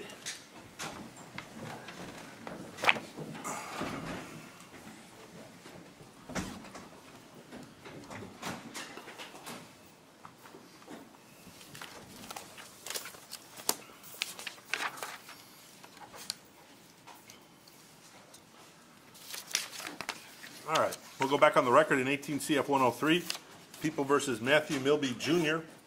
Defendant is present before the court in the custody of the Lee County Sheriff with his attorney, Mr. Arnquist, Mr. Brim, and Mr. Boonstra for the state. Mr. Arnquist, any further witnesses or evidence in mitigation? Your Honor, I have advised my client of his right to testify at the sentencing hearing. He has declined that right. Obviously, he is not declining his right to allocute, but he is declining his right to testify, which I advised him of. I would have no further witnesses. Mr. Milby, do you understand that as it relates to your right to testify at this particular sentencing hearing, you and you alone are the only one that gets to make that decision? Do you understand that? I do. If you decided that you wanted to testify, neither Mr. Arnquist nor Mr. Boonstra nor myself could stop you from doing that. And if you decide that you do not wish to testify, neither Mr. Arnquist nor Mr. Boonstra nor myself can require you to testify. Do you understand that? I do. Have you had fair opportunity to speak about that decision with your attorney, Mr. Arnquist? I have. Having had that discussion and understanding what I just told you, is it your decision not to testify on your own behalf today? I do not want to testify on my behalf. All right. We'll show the defendant's waiver of his right to testify is freely and voluntarily made. Close the evidence as to aggravation and mitigation. I'll take argument at this time and recommendation for sentence from the state. Thank you, Judge. May it please the court, counsel?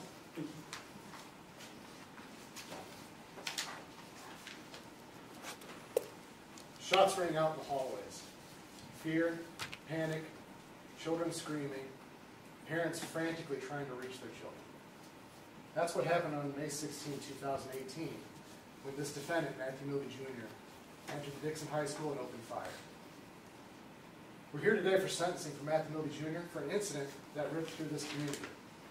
An incident that made parents, teachers, and kids reluctant to return to school. This defendant is being sentenced for what he did that day. The Matthew Milby you see before you today is the same Matthew Milby that flipped the community upside down. The court must consider all statutory factors in aggravation and mitigation. The state has identified 3 factors in aggravation that we believe go towards or more in favor of imposing a more severe sentence. The first one, factor number 1, the defendant's conduct threatened or caused serious harm. The court heard the testimony and saw the evidence in the discharge hearing that a school shooting where the defendant discharged 13 rounds at 2 different people with 100 more rounds of ammunition together. This absolutely threatened serious harm. The defendant does have a prior history of delinquency or criminal activity, as the pre-sentence investigative report outlines, minor traffic infractions with pending misdemeanors.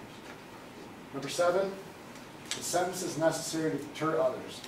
This factor cannot be overstated.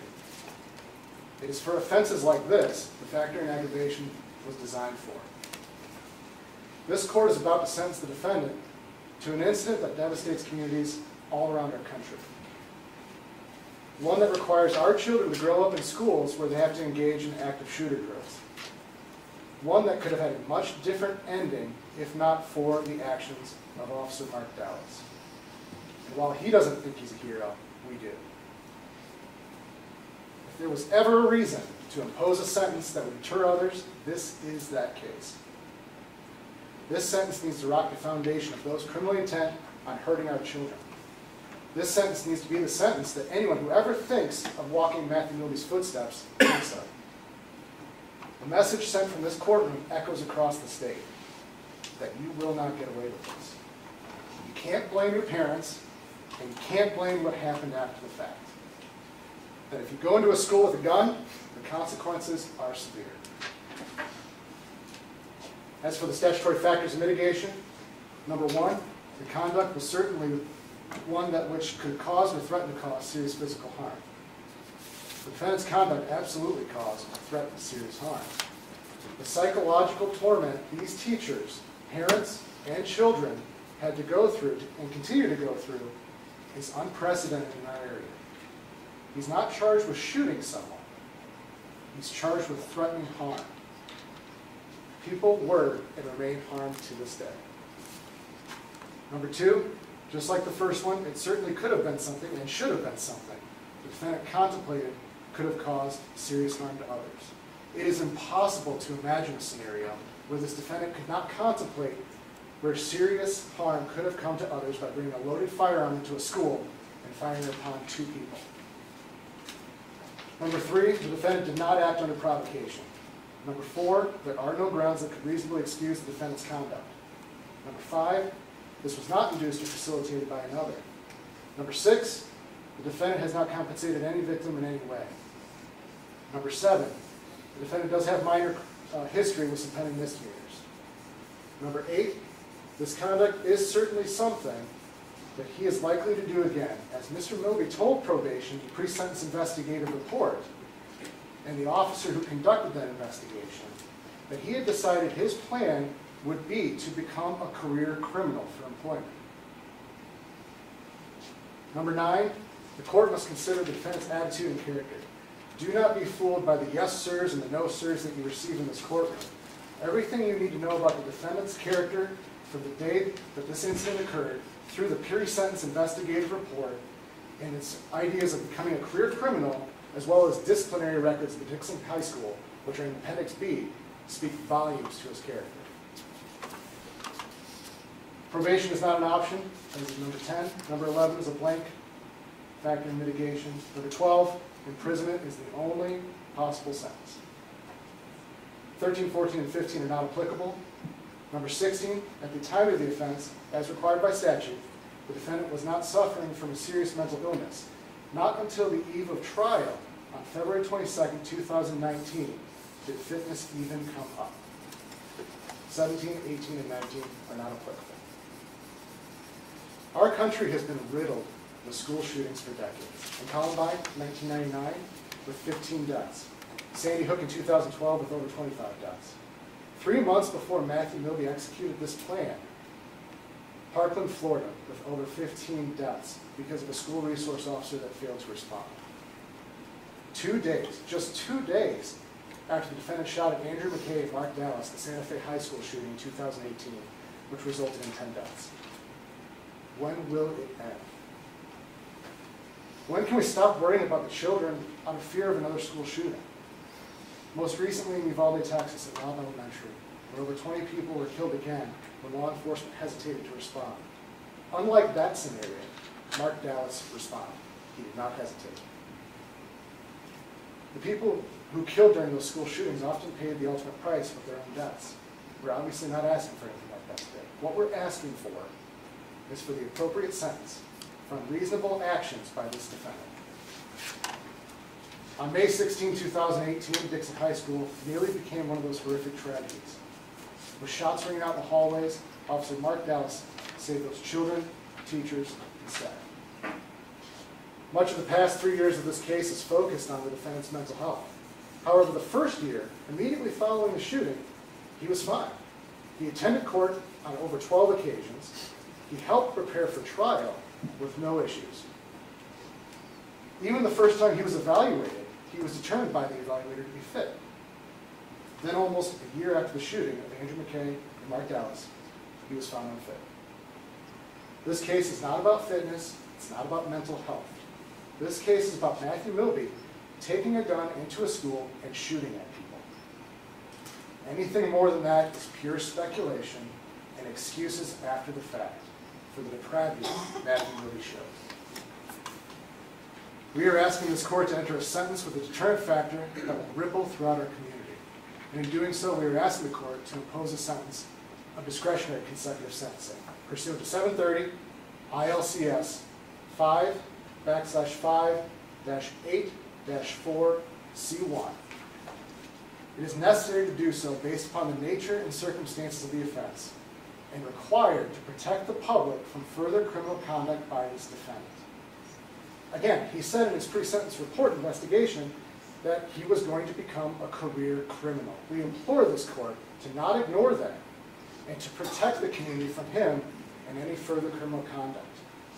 If ever there was a scenario to impose discretionary consecutive sentencing, this is that scenario. This defendant fired 13 rounds at Andrew McKay and Mark Dallas when he did not achieve his ultimate goal. Not only that, he cleared a jammed round and continued to fire at Mark Dallas. He was willing to take a life, but as this court already found, being a bad shot is not exculpatory. What other possible scenario would there be where discretionary consecutive sentencing would be appropriate? But for Mark Dallas' actions, the defendant would have been looking at mandatory consecutive sentencing and a body count racked up. This court already found, but beyond a reasonable doubt, that it was his intent to kill. I'm sure the counsel will argue that discretionary consecutive sentencing is inappropriate given the defendant's subsequent mental health problems, and the court should have mercy based upon that. Do not buy it. Not for 1 second. He had the capacity to plan and execute a school shooting. If mental health problems exist, they will exist when he gets out and will be a risk to the public, and that should not be ignored. Counsel had you believe that his poor home life and his childhood would excuse or diminish his accountability, that he should be given a sentence of leniency. It's that same childhood and that same home life that created the violence on May 16, 2018. That, along with mental illnesses, swings both ways. That is what makes this defendant so dangerous and so irredeemable.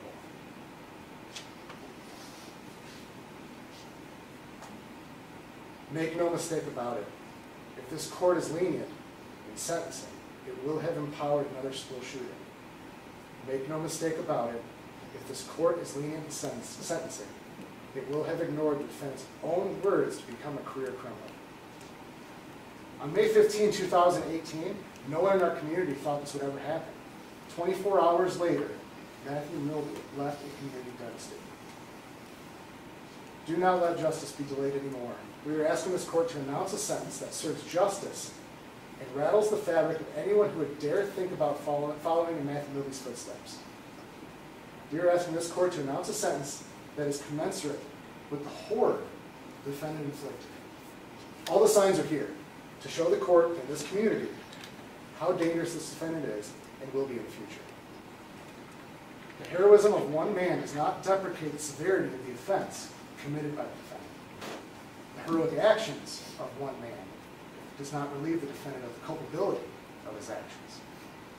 Matthew Milby should not receive credit in mitigation for the actions of Mark Dallas. He should not get a break for his fitness issues developed nearly a year after the incident. He is required by law to be sentenced for his actions that day. That is why, based upon the factors in aggravation and mitigation, the background of this defendant, evidence presented, victim impact statements, pre-sentence investigative report, we're asking that the court enter a judgment of conviction as both counts 3 and 7, and the defendant be sentenced to the Illinois Department of Corrections as to count 3 for a period of 30 years, served at 85%, followed by 3 years of mandatory supervised release. As to count 7, we would ask the defendant be sentenced to a consecutive 30 years in the Illinois Department of Corrections, served at 85%, followed by 3 years mandatory supervised release. In total, we ask this court hand down a sentence of 60 years in the Illinois Department of Corrections, served at 85%. Furthermore, we would ask the court to impose a $25,000 fine with credit for time served and all statutory fines, fees, and costs imposed, as well as the DNA marker analysis. We're asking this court to announce a sentence that shows this community that their screams of May 16, 2018 are being heard. Thank you. Thank you. Mr. Arnquist. May it please the court, counsel, members of the community.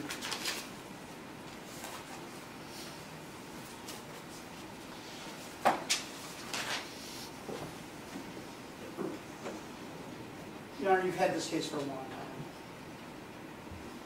You've seen Matthew for a long time. He comes before you today to take responsibility for his actions. He could have not pled guilty, he could have gone to trial, could have put the community through that, and chose not to.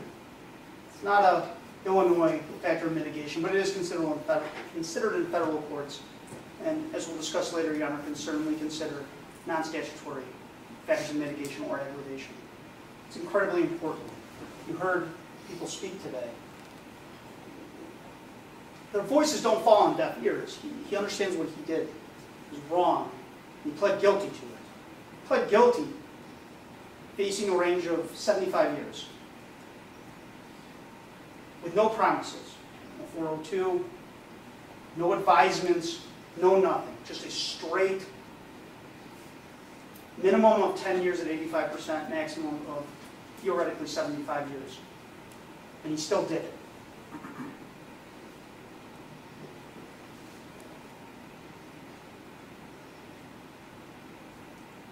We're not here to minimize what happened that day.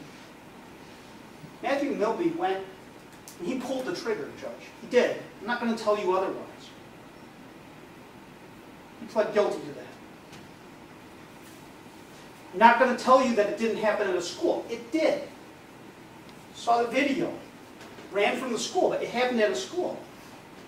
I'm not going to tell you that that didn't happen, or that was right. He pled guilty to it because it was wrong.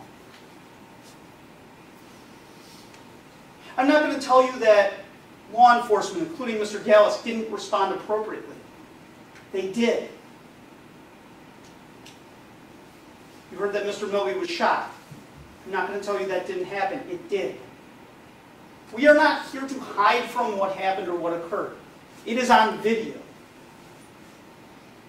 My client is here to take responsibility for those actions.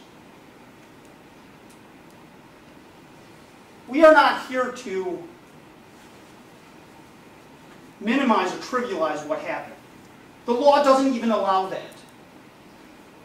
And the most serious charge, the absolute minimum, the minimum, is 10 years in prison at 85%.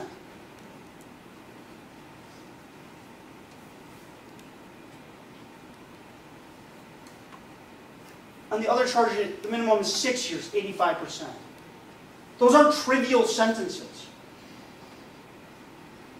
If it didn't happen at a school, and it wasn't a police officer that was shot at, the sentencing ranges would be different. The legislature has already determined that. We understand that. And when he pled guilty, he accepted that rationale and those penalties. We understand how serious this is, and he's taking responsibility.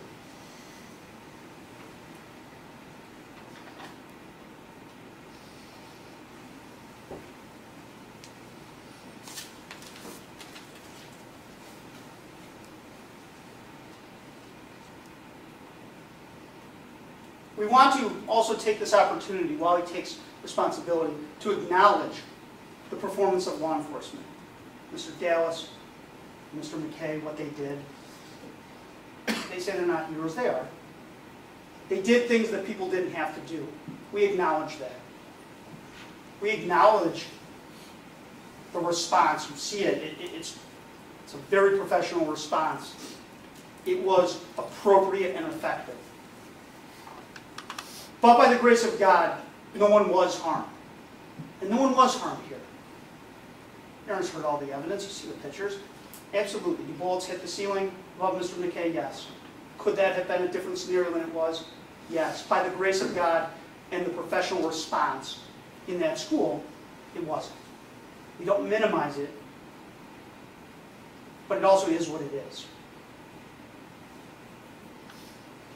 As the state said, and as they discussed their factors in aggravation, there's factors in mitigation here as well. First and foremost, Factor 7. The defendant has no history of prior delinquency or criminal activity or has led a law-abiding life for a substantial period of time for the commission of the present crime. You read the pre-sentence investigation. On what on mine is the second page, it lists his entire history of delinquency, criminality, and traffic offenses. On that, there are 3 traffic offenses. One has been dealt with. It was speeding, 15 to 20 miles an hour over the limit. That's it.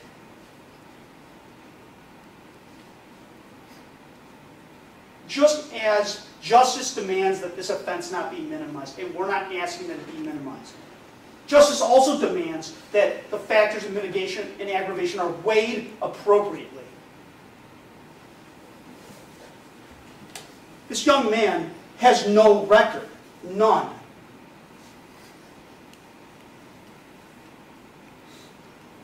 When you weigh a sentence for someone who went through what he went through, the state talks about his mental health and what a danger he was to society. Up until this date, he had committed no crimes of violence. He never had a domestic with a girlfriend. No adjudications, no delinquencies, nothing but traffic offenses. This idea that he can't be rehabilitated is crazy. The state says, well, in the victim's and the report, he indicated that he believed he was going to become a career criminal. Well, you heard about his mother, and her record is in here. You heard about his father, whose record's in here. He's currently in prison for solicitation of murder of his mother. His father is a career criminal, according to this report. So is his mother. A child coming from that environment is probably going to believe that's where they're headed. And it's sad and it's tragic, but it's the truth. Up until that day in May, Mr. Milby hadn't committed a single crime, not one. You heard from his family that he was a good child. a good egg that got broken again and again and again. And it cracked. There's no denying that for his entire life, up till this incident, despite everything he'd been through, he didn't commit a single crime.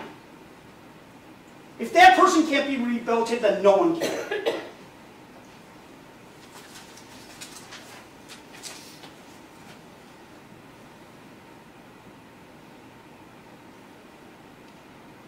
The other major factor in mitigation to consider is factor 16. At the time of the offense, the defendant was suffering from a serious mental illness which, though insufficient to establish the defense of insanity, substantially affected his or her ability to understand the nature of his or her actions or to conform with his or her conduct to the requirement of the law.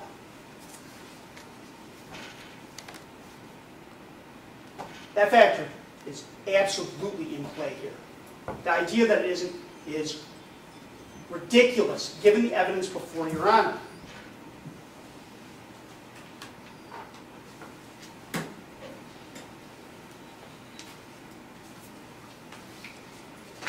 In the pre-sentence investigation, there are reports from Rosecrans included.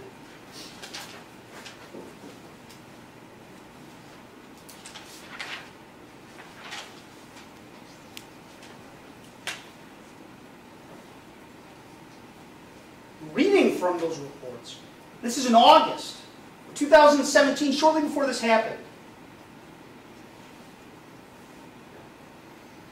Patient overall demonstrates symptomology that appears congruent with DSM-5, the diagnosis of bipolar I disorder. The client's father was able to give collaboration and reports that there have been concerns with paranoia for about 2 years, and that client will go through phases with not a lot of sleep. Client was educated on a possible switching of units to a more focused dual diagnostic program. And then later, when he was discharged on August 23rd, 2017, that same report from Rosecrans indicates, once admitted into treatment, Matt struggled with delusional thinking, paranoia, high levels of anxiety, and difficulty with boundaries. Matt has been diagnosed with bipolar I and changes from flat affect and minimal engagement to antagonizing peers and pushing emotional and physical boundaries quickly. He met with a psychiatrist for an assessment and was started on medication. He was not medication compliant as of August 22nd, 2017. One paragraph below that, it states, it is recommended at this time Matt transition to a long-term residential facility to focus on mental health. At this time, he is not mentally stable and is recommended that he address this first. It is then recommended that he focus on substance abuse. He and his family have been provided with a list of facilities and alternate aftercare options. It is also recommended that he and his mother complete family counseling. That's 8 months or so, 9 months before this incident. It is without basis that he was not suffering from mental illness. As the state pointed out, he was found unfit by this court. And as Your Honor will note, the reports from that time are really, really similar to what was said beforehand. For example, we have the report of Matthew Finn.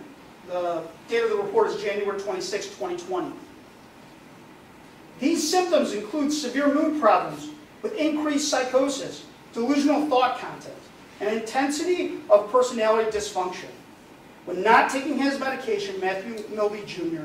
displays impaired judgment, decision-making, and impulse control. He also displays increased cognitive disorganization and confusion. His ability to appropriately function socially in his environment displays impairment. These symptoms have a profound negative impact on Mr. Milby's ability to function independently in his environment. He was then later diagnosed with schizophrenia. And it's not coincidental that the same things that were mentioned in the August 2017 Rosecrans report rear its head in every one of these reports. The affect, Your Honor has heard testimony after testimony after testimony about his affect. When he was found unfit, affect. That's in 2017 that was there.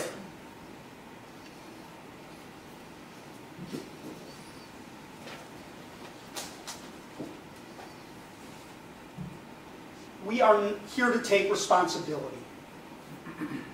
But we are also here for justice. Ignoring his mental health, ignoring his criminal record, that's not justice.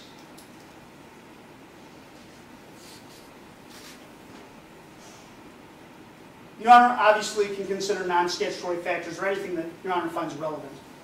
One of those non-statutory factors to consider is the presence or absence of domestic violence in the home that he grew up in. Trauma. And we're not just talking dysfunction. That's not going to be enough. But what you heard about today, that wasn't dysfunction. That was a nightmare. You heard that his sister got out by the grace of God. You heard his brother got out. And you heard Matthew stayed. And when he stayed, his mother came down on him like the wrath of God. Couldn't have any friends.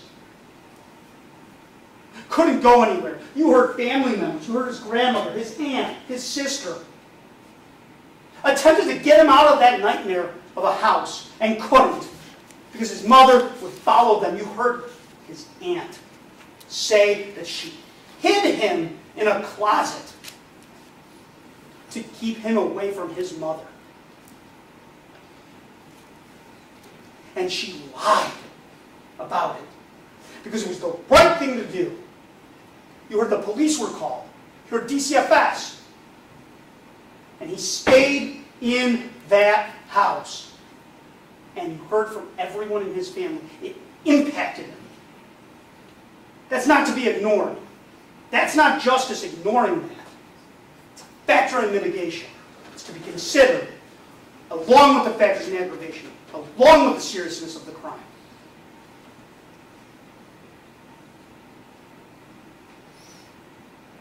And when you consider those factors in aggravation and mitigation, Your Honor, I'm going to ask you to arrive at a just sentence. The practical minimum in this case is 10 years at 85%. Believe, given what this gentleman went through, that is an equitable and proper sentence. And we're going to ask for the minimum. He has no record. Matthew Milby that sits in this courtroom is not the Matthew Milby that you saw prior. He isn't. He can be rehabilitated. School shootings are absolutely tragic and terrifying events. We're not minimizing it. But the idea that mental health doesn't contribute to that, that families don't contribute to that, that's possibly the biggest mistake that's been orated in this courtroom.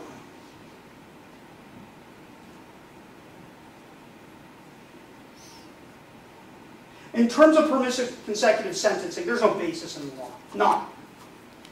The state is asking for 2 sentences of 30 years.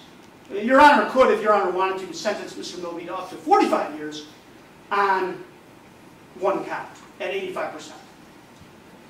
Given his age, there's no basis for permissive consecutive sentencing under the law.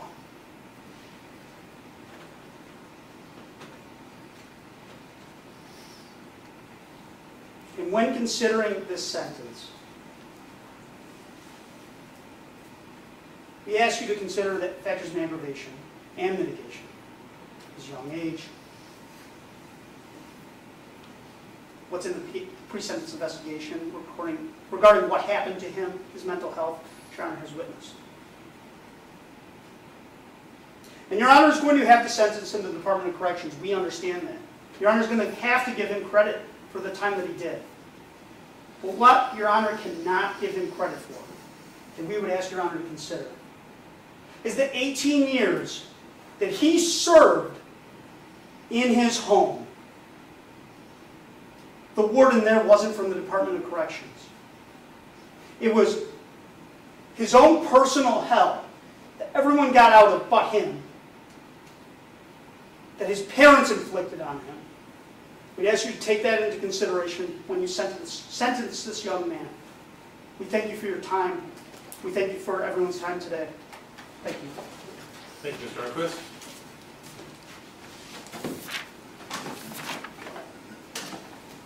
Mr. Arquist, does Mr. Milby wish to make a statement in allocution today?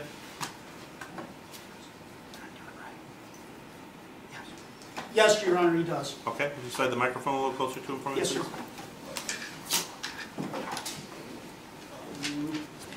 Much as you can, I guess. It looks like it's kind of into the rope there. As close as I can get it, Your Honor. All right, Mr. Milby? Judge Wrighton, thank you for allowing me to address the court.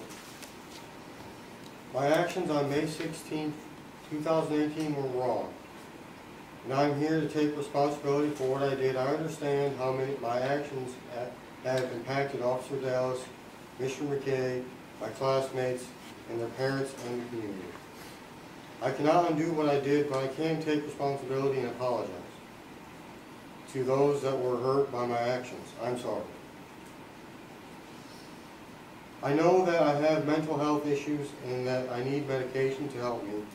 It wasn't until I was placed on Alada that things started to make sense. I know that I need to continue treatment, and I will probably need to get a residential treatment system when I am released. I want to continue to get better. I want to apologize to my family, my mother, most father, brother, and sister. I know how hard this has been. For them. I let them down. I know that I have a long road ahead of me, and that treatment is part of that process. I cannot undo what I did, but I can hope that this statement brings some peace to those that were affected by my actions. All right, thank you very much.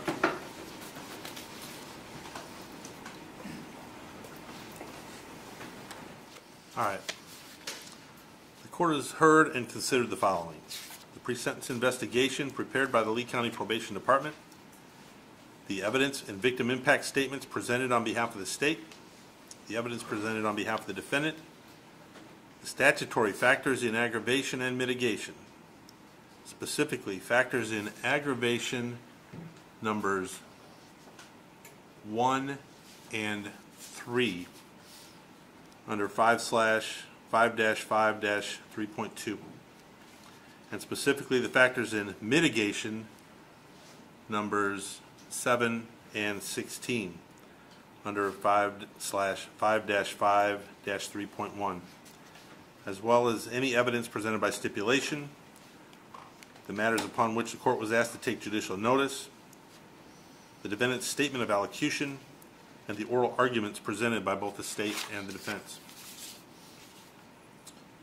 After consideration of all of the above, the court orders that in count 3 of 2018 CF 103, the charge of aggravated discharge of a firearm regarding Officer Mark Dallas, that conviction shall enter on said plea, and the defendant is hereby sentenced to a period of 30 years in the Illinois Department of Corrections.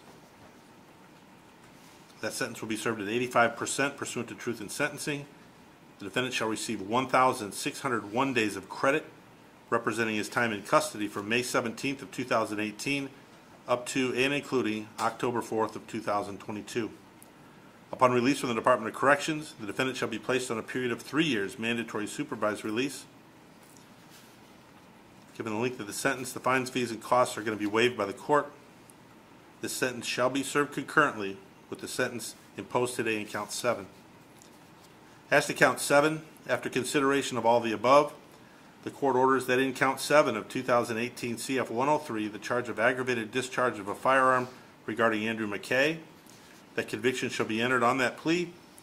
The defendant is hereby sentenced to a period of 30 years in the Illinois Department of Corrections. That'll be served at a rate of 85% pursuant to truth in sentencing. The defendant shall receive 1,601 days of credit representing his time in custody from May 17th of 2018 up to and including October 4th of 2022. Upon release from the Department of Corrections, the defendant shall be placed on a period of 3 years mandatory supervised release. Based upon the length of the sentence, the fines, fees, and court costs shall be waived by the court. This sentence shall be served concurrently with the sentence imposed today in count 3. Any questions from the state regarding the sentence? Your Honor, are you going to order that he provide a specimen for genetic marker analysis? Yes, sir. Any other questions from the state regarding the sentence? No, Your Honor. Any questions from the defendant regarding the sentence? No, Your Honor. All right. Ordered to follow. Mr. Milby, I will tell you that you do have the right to appeal the judgment and sentence of this court. However, prior to taking an appeal, you must file in this court within 30 days of today's date a written motion asking to have the trial court reconsider the sentence or have the judgment vacated and for leave to withdraw your plea of guilty, setting forth your grounds for doing so in the motion. If that motion is allowed, the sentence will be modified or the plea of guilty, sentence, and judgment will be vacated and a trial date will be set on the charges to which the plea of guilty was made. Upon the request of the people, any charges which may have been dismissed as part of the plea agreement would be reinstated and also set for trial. You're further advised that if you are indigent, a copy of the transcript of these proceedings will be provided to you without cost, and counsel will be appointed to assist you in the preparation of these motions.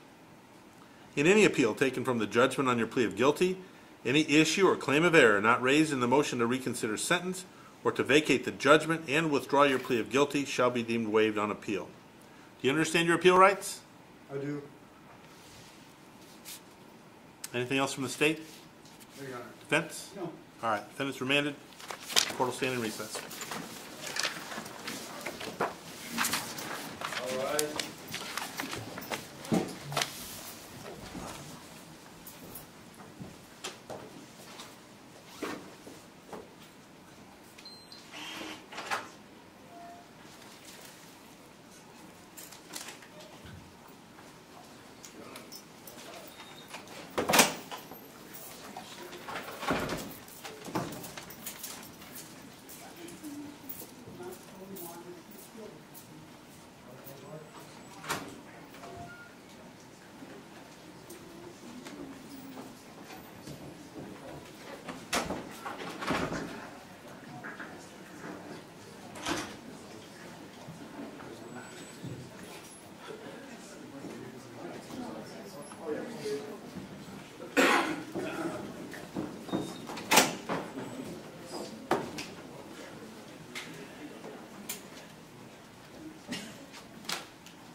Good? Just go down here, we'll be able to hear it.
She's in the hall right now with Dave on the third floor.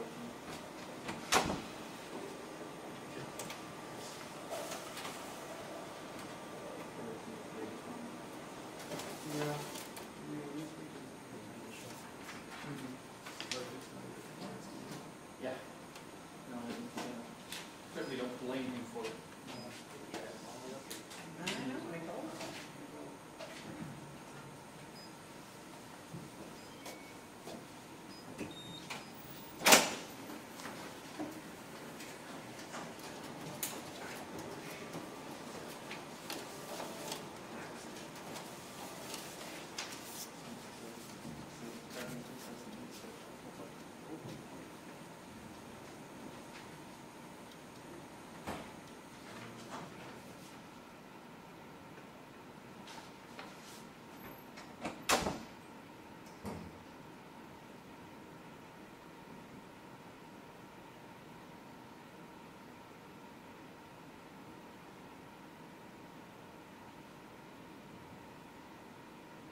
Got your stampy stamp?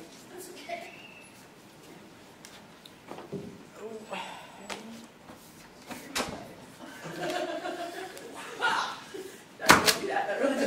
Thank you. Yes, sir.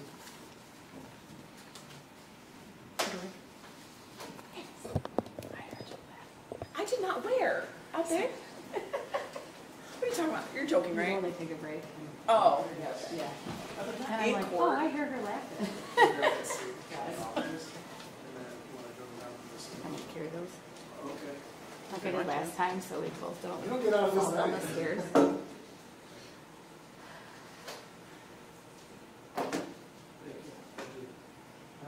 Kristen, can you? It was because we had such a good intern, not a good first assistant. That's Good job. Well, that's recorded in here now. First assistant. All right, there you go. I prefer to think of him as first assistant. I'm the assistant too.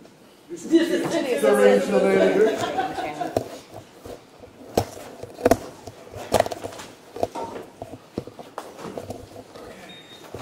Do you want me to take that down for you or something? Hey, thanks for appreciate that.